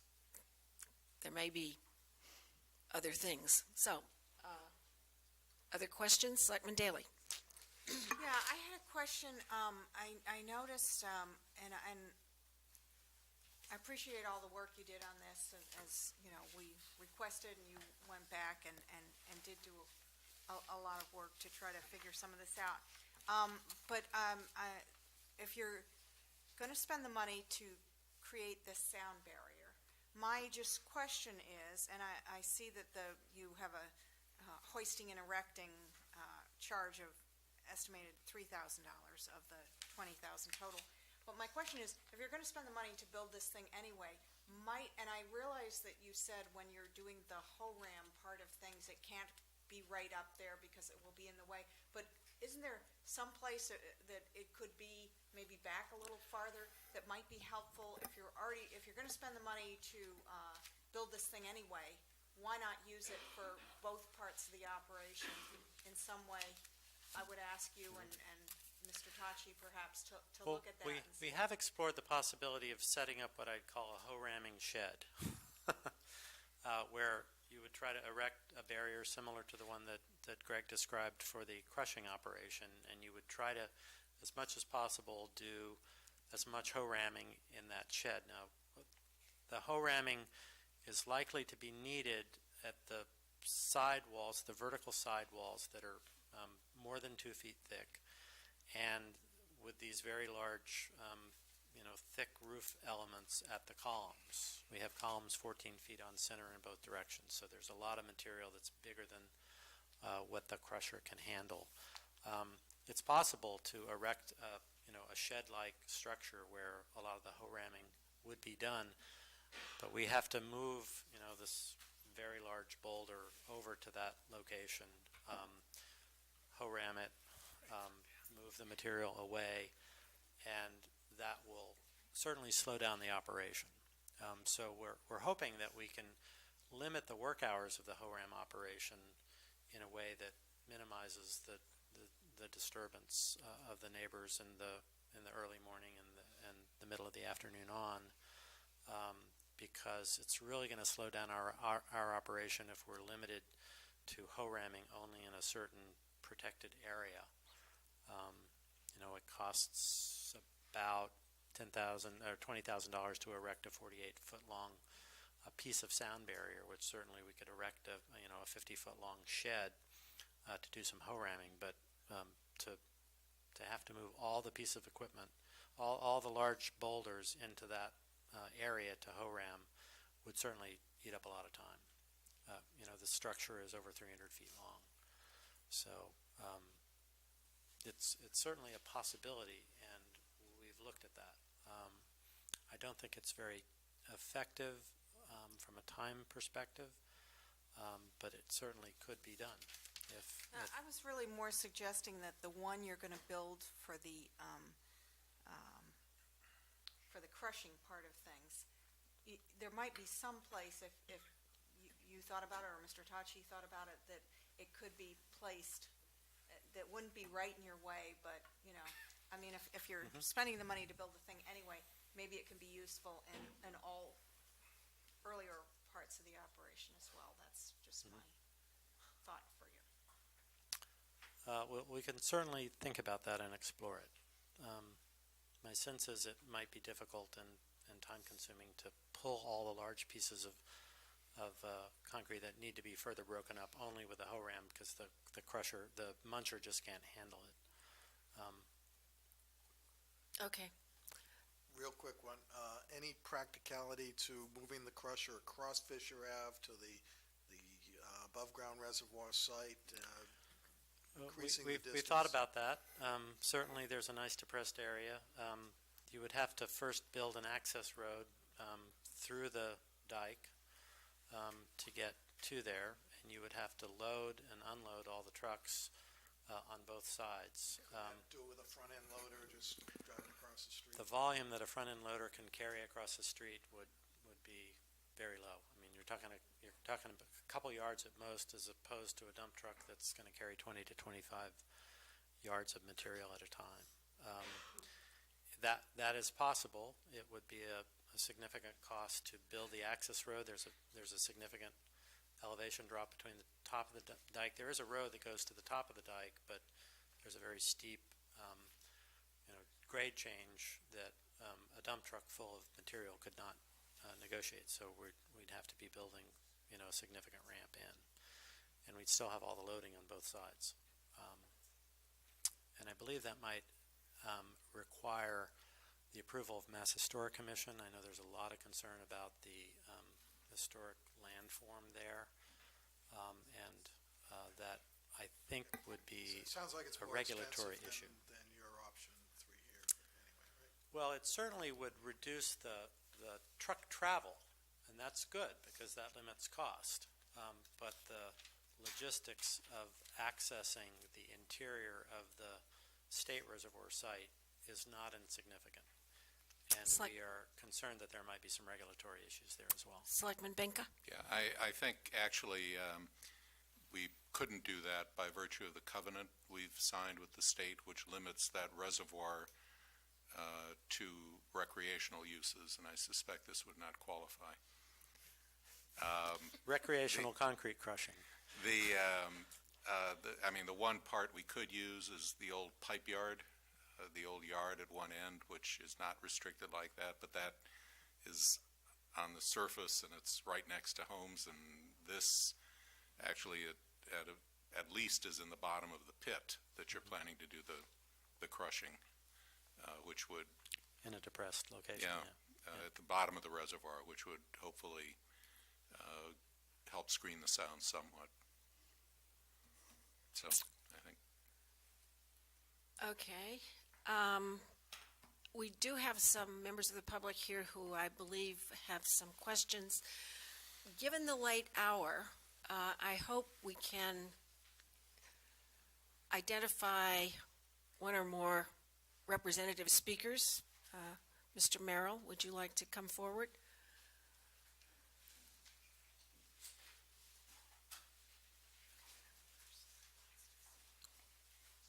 Mike Merrill on behalf of the trustees of Long-Eared Fisher Hill. Thank you very much for having this hearing, and thank you to Mr. Roth for bringing the people that he brought. I think that we've learned something tonight, good, and something bad, assuming that it's accurate. Unfortunately, it appears the vibrations may be a little bit worse than we had anticipated, and the DBAs may be a little bit better just because of bad information. I'm hoping that's true. I'm reading from the letter that says that the pneumatic hoe ram equipment will generate sound rating from 98 to 110 dBA. So that's what we were reacting to last week, and now we hear it might be 89. Well, that's a tremendous reduction just on bad information. So that's good news. I will point out to you that the difference between the the hoe ram, the crusher and the muncher, according to Mr. Tachi, really negligible. One was 89, one was 85, one was 90. I don't see that as being that much different. So, one of the problems is the five of you and myself and many of the neighbors here are not experts in this. Mr. Tachi is. The board has retained Fred Lebo of FSL Associates, who is also experienced and has experienced people working with him. So we're going to put Mr. Lebo onto this. Many of you know Mr. Lebo, and he's sitting here. So Mr. Lebo will consult with Mr. Tachi and work with Mr. Roth. He'll speak to the members of the board of Longyear and speak to me. And then hopefully we can get his perspective, because that's what we need. We need an expert to tell us what the DBAs are, what the options are, and then hopefully we'll be able to make an informed recommendation to the board from our perspective, being the closest abutter in dealing with these vibrations and dealing with the noise. Hours of operation are very important. We might favor a little later start, but that's something we would probably pull our people on. But let's see where we can get to, and hopefully, if I could have the information that you have. I still don't have anything. I'd like to see, in the end, I'd like to see a noise and vibration management plan, all on one or two pieces of paper that we can actually, if something gets voted here, these would be the conditions, that we could see, not, well, we're just, we're trying to feel our way around, and maybe we'll do this, maybe we'll do that. I mean, we need, to use a pun, concrete suggestions. Unreinforced? Something that we can bank on. How long have you had that in your back pocket to deliver? Planning that concrete line for a while? That's right. No, I just thought it. But, also I'm concerned about the monitoring as the project goes forward. I mean, we really don't want to hear about this every 2 weeks. We want to be able to have feedback, daily. I mean, we'd like to be able to get somebody on the phone and say, what is happening? My dishes are rattling, my windows are rattling, is there something unusual going on here today, or whatever, and I just something being posted on a website, to me, doesn't sound particularly good. Those are just my initial inclinations. I think we can certainly discuss frequent communications, but unless I'm mistaken, what I understood was being offered was that if something special is going on, people will be informed. It's not that it's going to only be every 2 weeks. I'm assuming if things are normal. Cell phone is right. available. Right, No, I'm right. just saying. And there will certainly be, and is already at the site, information with phone numbers, and also on the town's website. I've actually looked at that myself. And we will certainly encourage very good communications. We're also going to have our own building commissioner and engineer keeping a close eye on things. Good. So We'll hope to hear from Mr. Lebo and. Right, and I really do appreciate the opportunity for Mr. Lebo to talk to Mr. Hochi, and with some luck, the sound minds will prevail. Gotcha, that was mine. Okay, next speaker, please identify yourself. Good evening, my name is Harvey Gertel. My wife and I are abutters at the end of the property, so to speak. In listening to Mr. Fennick when he spoke about vibrations before, one of the things he raised was that when the hoe ram hits, it drops this huge, perhaps a large chunks onto the floor, and that will cause vibration.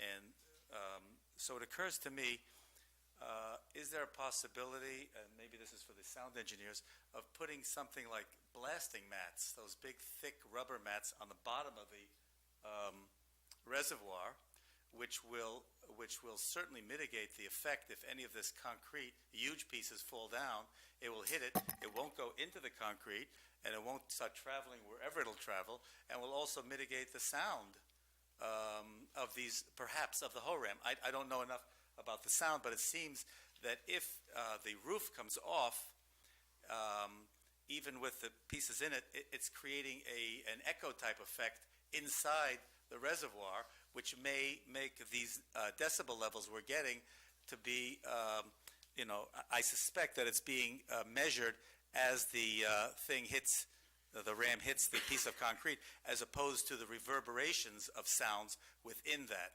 I don't know whether that's ever been done, but it certainly seems to be a way to absorb the sound and the vibration all at one time. And you see blasting mats all over the place, when they blast. Thank God we're not blasting here.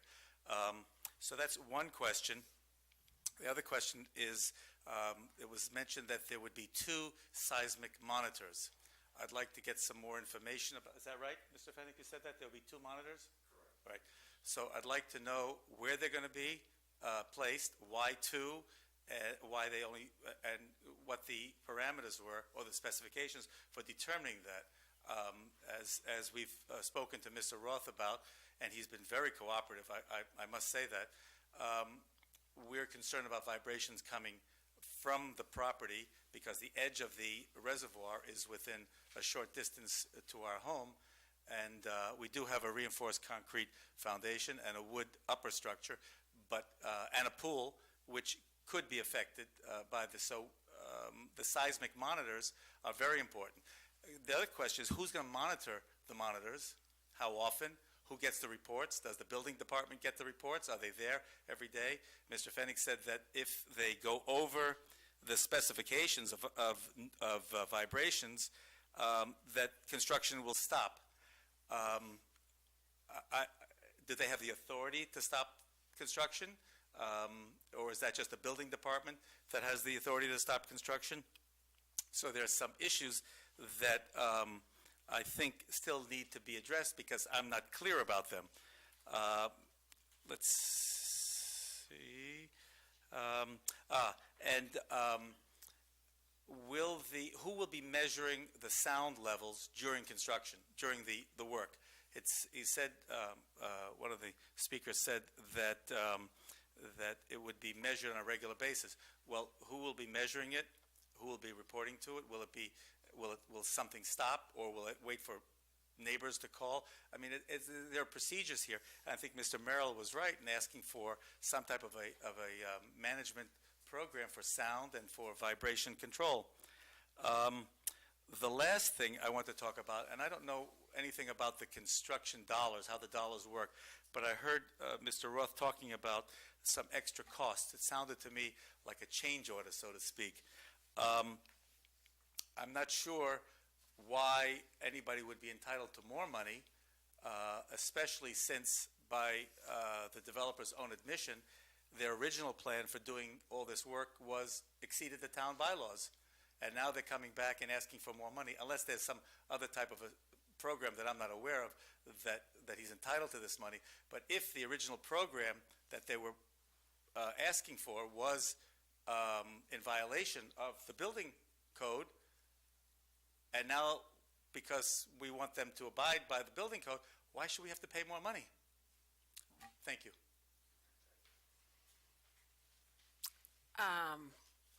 I think we're going to try not to answer these questions at this moment in time and just take the next set of questions.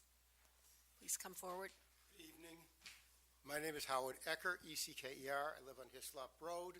I've been a member of the Fisher Hill Association for many years, but I'm speaking for myself tonight. I'm gratified to hear the suggestions that the decibel level is less than the 120 dB that we heard at the meeting of our community and the contractor.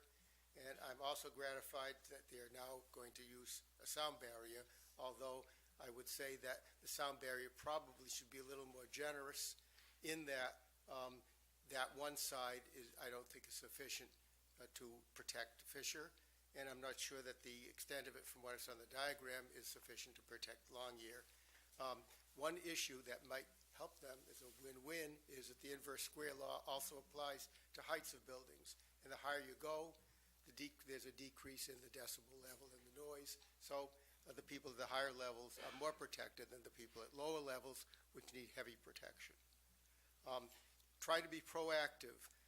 The Fisher Avenue, going down to Boylston Street, is a very steep grade, which I drive regularly under all weather conditions. It is dangerous when it's wet. It is very slippery, and I strongly suggest that the road be made ribbed or in some way skid-proofed as those trucks go down and up it, because otherwise it's just an accident that is being made ready to happen, and there should be a light at the bottom where Boylston Street is, particularly for the evening traffic, and a policeman there to monitor that light.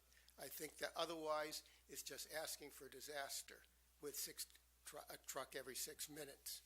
Finally, I've walked the area, and it seems to me that a clever way to try to mitigate the route coming from Boylston Street going east for the delivery, there should be a cut made in the divider so that the trucks coming down Route 9 can turn directly up Fisher and go up Fisher without going through the neighborhood, because I think that that would be a much shorter route. As a win-win, it's a quicker route, and that a light system be put in there for purposes of controlling the traffic. The traffic on that route is congested anyway. I don't think that it's going to affect the neighborhood in any way to do it.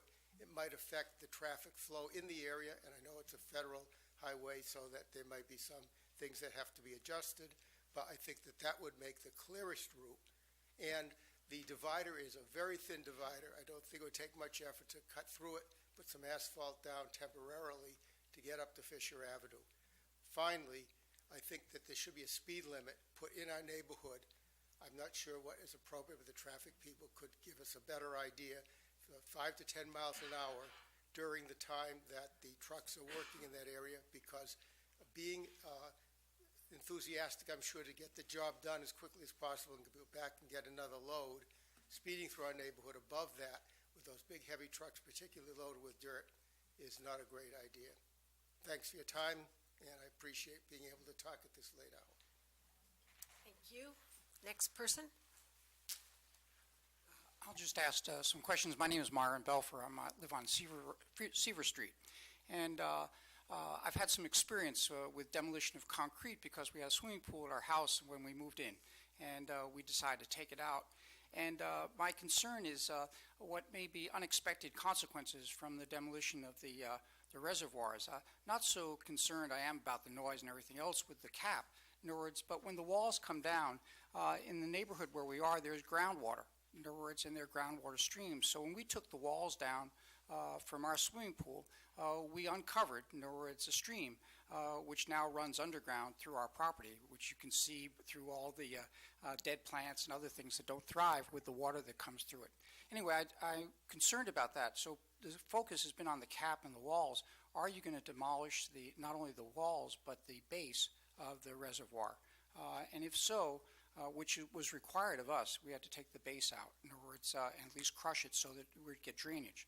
Second piece is that when this is done, and there is adequate drainage, in other words, on the sites, will it put additional pressure, in other words, on the retaining walls that are on the Seaver Street side? In other words, the houses along part of Seaver and Holland, in other words, have retaining walls, I believe, behind them.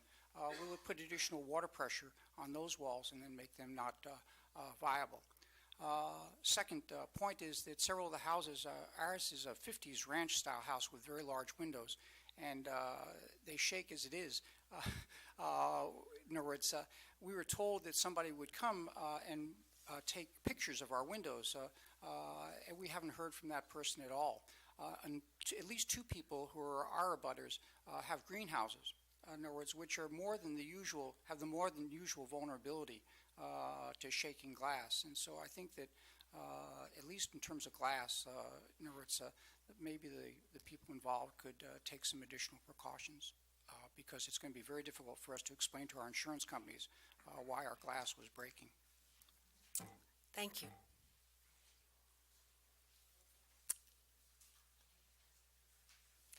Good evening. I'm Paula Friedman, 170 Hyslop Road. I'm here in several capacities. As a town meeting member, I'm here representing some friends, neighbors, and constituents. I'm past president of Fisher Hill Association, but speaking on my own behalf this evening, and a member of the Noise Bylaw Committee that was headed by Selectwoman Nancy Daly, and I very much appreciate Selectman Benka's referring to the language because we worked very hard to describe what noise pollution means. And 10 decibels above background noise is what we determined, and thank you very much for citing the language. I have two questions that I don't expect to be answered tonight, but I would like to at least raise them. One is, because I watch the Discovery Channel and some other educational programs, I have seen that there are sound and vibration absorbing barriers that are available, some of which include troughs filled with fluid that help to mitigate earthquakes, for example. You may have heard of, the engineers may have heard of this, but it seems to me that there's a lot more that can be done, both for sound and vibration mitigation. So I'd like to ask that a little more effort be put into that to protect the surrounding sites. I actually had thought myself of, someone mentioned putting a roof absorbing structure, and I don't see why we can't at least explore that as well as the walls surrounding. And lastly, I wondered if it were possible, instead of knocking everything down, if it's technically possible to drill a hole in the top and fill the whole thing with cement. I understand that we want to have a sound structure, but instead of knocking the whole thing down, could we consider just filling this whole thing with cement and making a very deep, strong sound, possibly reinforced? I don't know enough about that, but I didn't hear anybody say anything about that, and I just wonder if that's a possibility. Thank you. Okay, I think we've got a good list of questions here. Rather than try to get answers, also looking at the clock and seeing how late it is, we will do our best to collectively from amongst our experts, either developer experts or in-house, try to address as many of these as possible. It is our goal to come to a vote on the question that was raised, namely providing a special permit to operate under the noise bylaw at our meeting next week. So we're going to try to get all these questions answered and be in a position to actually take a vote on the noise bylaw special permit. And we'll do our best to give everybody notice of the time, and with luck, we'll start earlier and end earlier. But thank you all for coming. And we have one last item on our calendar, Building Commission budget. Okay, so we'll take a second while the room empties.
Mr. Shepherd, we're gonna wait another minute or two until Selectman Goldstein returns.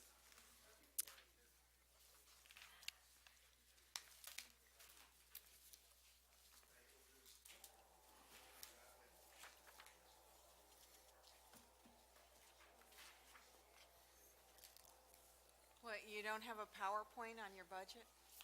No, I'm sorry, I'm not that sophisticated. Well, we do have, actually, our very own paper copy.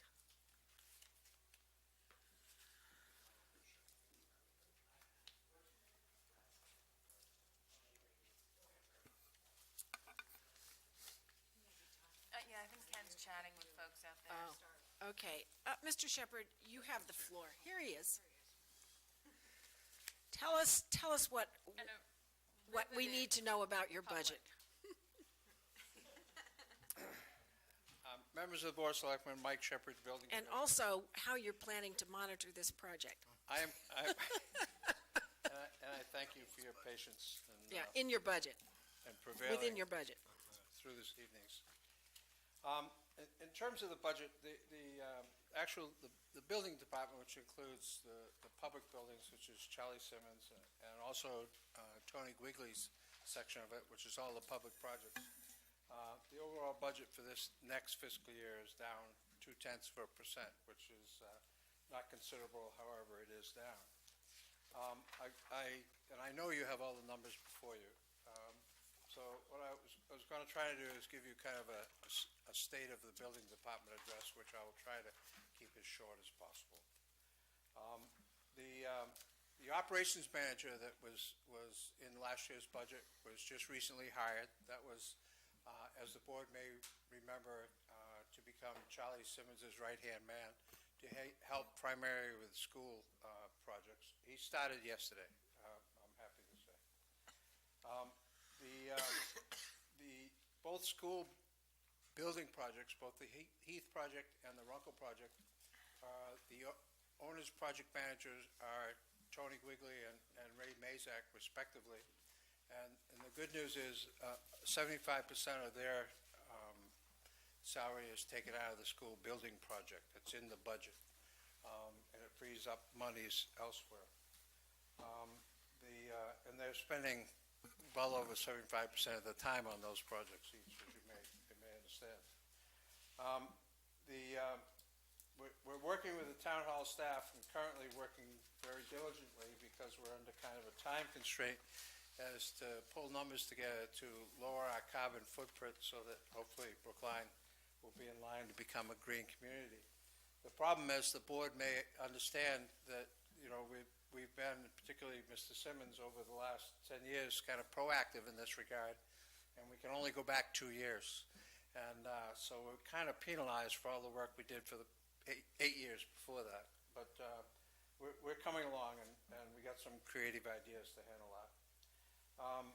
The good news regarding the recent snow and the weight is, as far as the public buildings, we had minimal damage. We had one shed, which was behind Fire Station 6, as I recall, that was covering up some emergency trailers that had equipment, cots and stuff that didn't withstand the snow loads and collapsed. There was no more further damage than that. In terms of public buildings, we had on staff the roofing contractor from Natick that took care of most of our ice dams and cleared off the snow roofs that we thought could be a problem. We had the advantage of a lot of slate roofs, and so the pitch helped us in that the weight didn't become too much of a problem. But also, as you may notice by looking at it, Pierce, we constructed 3 or 4 of these temporary scaffolding type structures over the entrances to protect children from ice or snow that was potentially falling. But the good news is all that is squared away, and we didn't experience any major damage.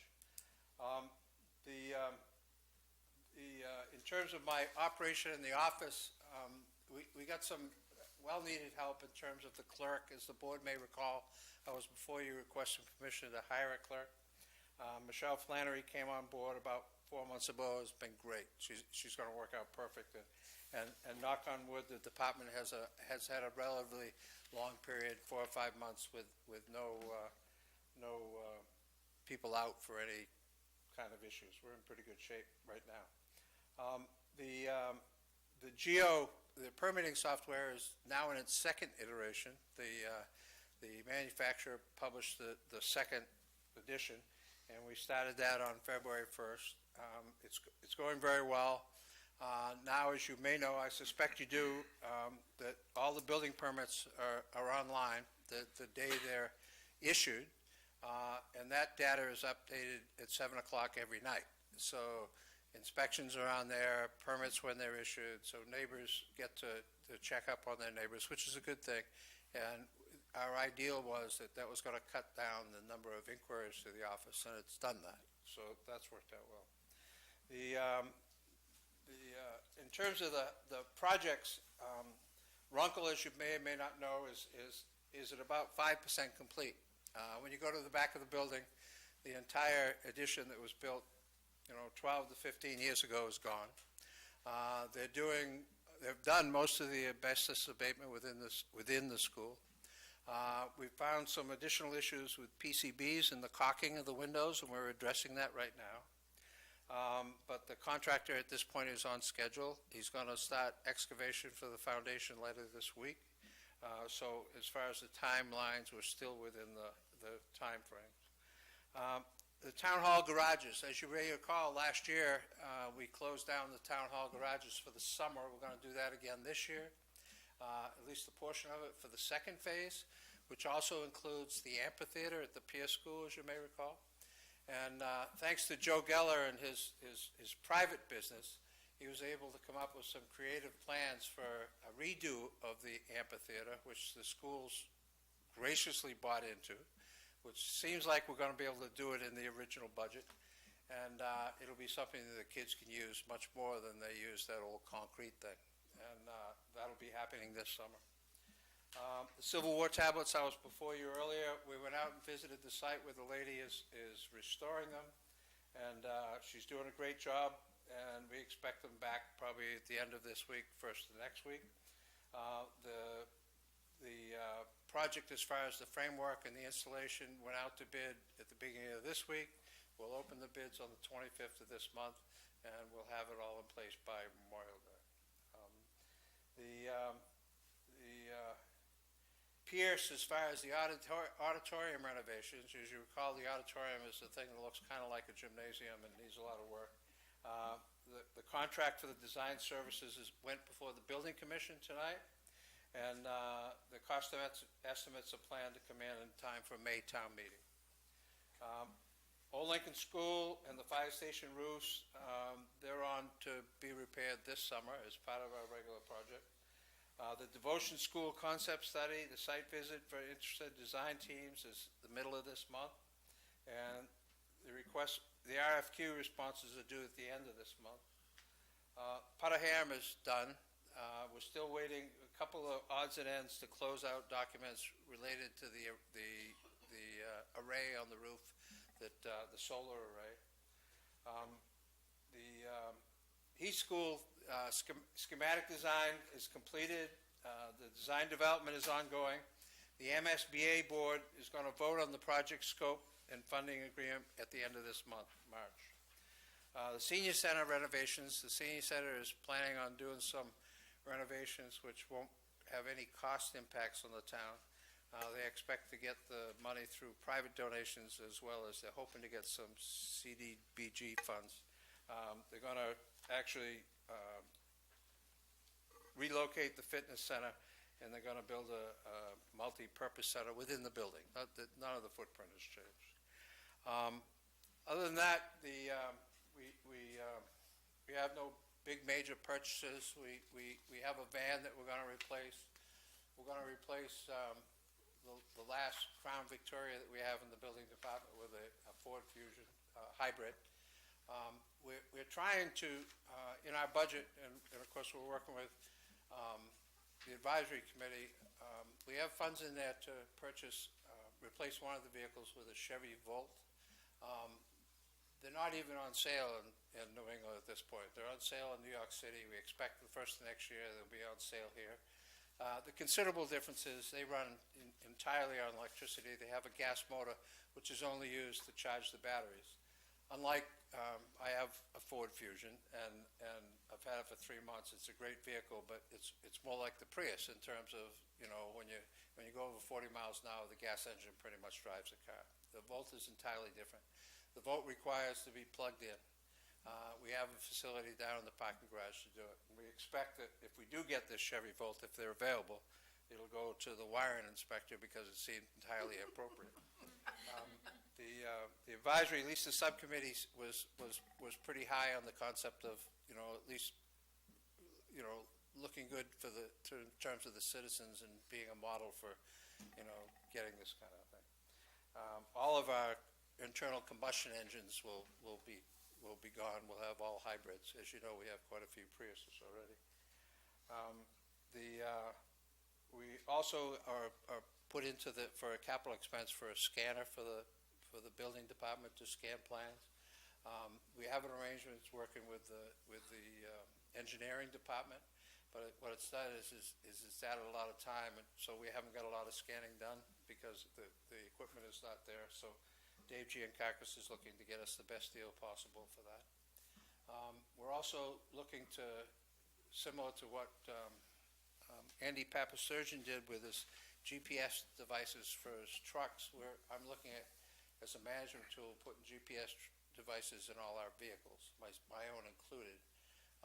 Primarily to just make sure that we know where all the town vehicles are, but also is a management tool for me to make sure that, if a vehicle stopped at some address for 2 hours, I've got to do something with that because they're not supposed to be used for that. And I expect what it will do is although I don't expect we've had a lot of issues with that in the past, but I think it'll help, change behavior in people, make sure they're aware that they're using the company car and that one didn't have too big a price tag. I think we'll get a lot of benefits from it. But that's about it. Unless members of the board have any question, I'd be happy to answer them if I can. Yes. Starting with Ms. Mermel. Sure. Lots of long, involved questions, Mike. How's the stretch code switch going? I'm sorry? How's the switch to the stretch code going? Great. In fact, the state is putting on a class here in the building. I believe it was the 14th this month. There's a 3-hour class in the afternoon. As you may recall, the stretch code issues didn't affect anything pretty much except new houses. Ironically, since January, we've had 3 new houses. Last year, we had none. And all the people that, applied, and particularly their architects, are aware that they got to conform. And of the 3, all of them, before we issued the permit, already had HERS raters. So I think it'll work slick. So people haven't had a problem accessing HERS raters? I know there was concern that there weren't a lot of them trained. There's not that many HERS raters around, but yeah. 3 houses for the size of Brookline isn't that many houses either. So and I know speaking of, while we're still speaking up on Fisher Hill, that one lot, I think it's number 99, has already been sold, and the gentleman who's in the audience tonight, he's going to come in for a building permit for that house at the end of this month, so that'll be another one. So the big effect of the stretch code is on the single-family homes, but only new homes. And, so it's going well. The training's going well. All the guys have been through the training. This training is open to everybody, and it's here in Town Hall, and it's put on by the state. And then one more question. I was very pleased to see in your FY12 objectives to digitize all building department records, and you sort of talked about how you're using technology to improve customer service and make it easier for people to check on things and get things updated in a timely way. Sean's sitting there laughing at me because he and I talked about this the other day, my slight obsession with Gov 2.0, but I'm wondering, what else you have in store, either for this fiscal year or down the road, to further use technology to increase transparency and to, improve customer service for folks who access your records. It's related to the GO, and Fong over at IT has been pushing us to get into building permits, initially over the counter, but after that online. We're going to do it first with electrical permits and plumbing permits. Both of them are pretty routine in terms of they just list number of fixtures or number of bathtubs or whatever, and it's pretty easy to do that, as opposed to additions, which are all different. And so we're going to initially start with that. And will people be able to track the progress of their permit online? So could I log back in and? There's not, in terms of, I'm I'm not sure what you mean by track the progress. You know, a wiring permit comes out on Monday and it goes out on Tuesday morning. It isn't like, you know, building permits, and depending upon the Right. complexity, you know, very seldom do we have one for even the most complex projects, unless we run into issues with it for more than a week and a half. Okay. So there isn't that much of a problem. A lot of people complain that you know, we've taken too long to review the permits, and my role is to make sure that doesn't happen. But a lot of the complaints we found out later is because the contractor either didn't apply for the permit. So it's easy to go back to the homeowner with whom you have a contract and say, geez, the building department's dragging it out, rather than have him say, I haven't finished up the other project yet, so I can't start yours. There's a lot of that goes around too. But you know, I've been on both sides of the car, so I know how the game works. But we do the best we can in getting them out as quick, because there's no advantage to keeping the paper in the office. But Thanks. Other questions? Okay, mine are really in the nature of, your report was very comprehensive, so I just have a couple compliments. One, I noticed that part of the decrease in your budget was due to natural gas going down, both because of the price being down a little bit, but also lower consumption. So yeah, I want to say what a good job Charlie's doing. yeah, that Charlie's done a great job with that, as you know. And one of the things we're looking at for the future, they have a boiler that they call a jockey boiler, and a lot of our schools have great boilers, but they're old, but boilers last a long time. There's no efficiency to take a perfectly well-functioning boiler that's 30 years old and replace it with a new one, because you've lost all that. But the gas company is going to provide us with what they call jockey boilers, which is a smaller one, more along the lines of what you might find in your house. And this is a kind of boiler which could just keep the edge off during weekends or when buildings aren't occupied. We're able to shut down the big ones. It'll just sit right beside the others. In fact, we're planning on putting one in this building up on the 7th floor. And we're able to shut down the big gas consumers and run this little one just to keep the edge off. We're pretty excited about the savings that are going to be realized there. And we're doing them, you know, as the gas company will provide them. That's great. But the other thing I just want to say is I've been working closely with Tony Quigley over the last couple of years on Runkle, and I also know Ray Masick worked with us on Runkle for a while and then moved over to Heath. And those guys have just doing a tremendous job. Yeah, they've done a super job, especially where they're like the first actual owners, projects managers in the state. The state was very reluctant to go down this road, and after they initially get into it, Ray and Tony are both reluctant to be in it. But you're right, they're doing an outstanding job. And I think what's going to happen is the upshot of this is the state is going to use, you know, Ray and Tony and Runkle and Heath is the poster boy for the way projects should be run throughout the Commonwealth. I can't say enough. They're doing a great job. But you know, one of my big things is to keep down the change orders, because I think that's where your budgets kind of tend to get out of control. And I really do think, watching Tony particularly, and the thing about those two guys, he keeps the project on time, he keeps the project on budget, and so it's immense value to the town. This is really nothing new for either one of them. And this building was the same thing. It's on time and on budget, and that's just the way they do it. So I'm really excited. Thank you for the compliment. I'll pass that on to them. Selectman Binka. Yeah, thank you. The GPS locators were part of your expansion budget or your your additional. Is there money for those now? There's no money for those now. Okay. I'm asking for the money. I'm going before the advisory board now. Okay.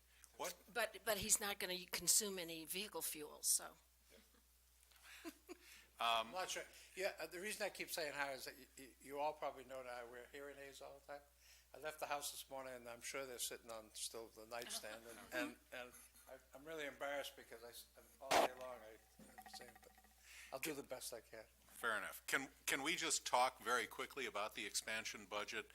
Yeah. There was an inspector, administrative assistant, some repairs and maintenance in rec and water, and then the GPS locators. Yeah. The inspector we had in there because we frankly didn't know what was going to happen with the Children's Hospital project. which, Okay. as you may recall, is a considerable. So that was dependent on that? It was depending upon that. And the anticipation was that the permit costs that we realized from that project would more than offset whatever additional. And we were also talking about how we'd handle the inspection thing, whether we'd hire an engineering firm to take care of it for us, or whether, actually how we do it. But we couldn't, you know, a project that size is so complex and it's so, you know, we have to take one of the four guys and just put them on that alone, Okay. which means we'd give up something. So we don't have to worry about that? You don't have to worry about it. Okay. There's no cost incurred at this point. Administrative assistant. I'm not sure when, unless this is. This may have been related to Runkle and Heath? So do we have that? Oh, that's right. I'm sorry. Yeah. And is that, Comes out of Runkle, it comes out of Heath. This is the clerical support for Tony and Ray, so they don't go absolutely crazy. is that in the budget now? They're being paid through the school building. It's in the Right. budget for the schools. And do we have the position or the positions? Are they on board? No. Okay. You have the positions, you don't have the persons. We have the positions, we don't have the. Okay. Part-time, less than 19 hours. And what's happened is Tony's, who pushed for this initially, has been so busy he hasn't had time to interview anybody. So we're kind of between a rock and a hard place. But those were there, and they'll go away when the project goes away. Okay. And rec and golf repair and maintenance? The Golf repair, those are yeah, enterprise funds? Yeah. Okay. Okay.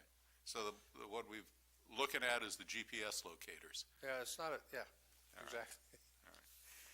But, Is that the item that shows an increase of 42,156%? No. In your, Those are where do you $7,200. repair to public buildings? $7,200.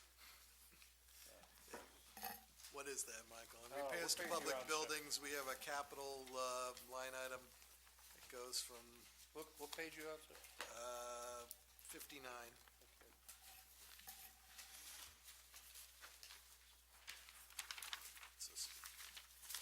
It's a small budget item, but it's going up a monumental percentage. I don't see it. Capital, it's repairs to public buildings under capital, going from 789 to 46,000. It's a vehicle. Yeah, there was, It's- that lovely Chevy Bolt was $41,000. The Prius is $22,000. And there was a Chevy van that was almost $20,000. Those were vehicles. Those are Okay. all vehicles that just, we're taking two Priuses offline that are now 8 years old. And that's the limit of their warranty. But as you may know, the Priuses, they've been very inexpensive to operate and very little maintenance, but the battery replacement costs $5,000. So the theory is we'll take them offline, we'll get the batteries replaced, and we'll use the Priuses as pool cars and take two more gas engine cars and get rid of them, so that we'll extend the life of those cars. We'll get it done relatively cheaply, and we'll just move on. Okay. Thank you very much. You're very welcome. Thank you very much for your patience. And thank you for surviving long enough to be able to get your budget It's done. only just begun, I'm sure, Madam Chairman. We'll muddle through.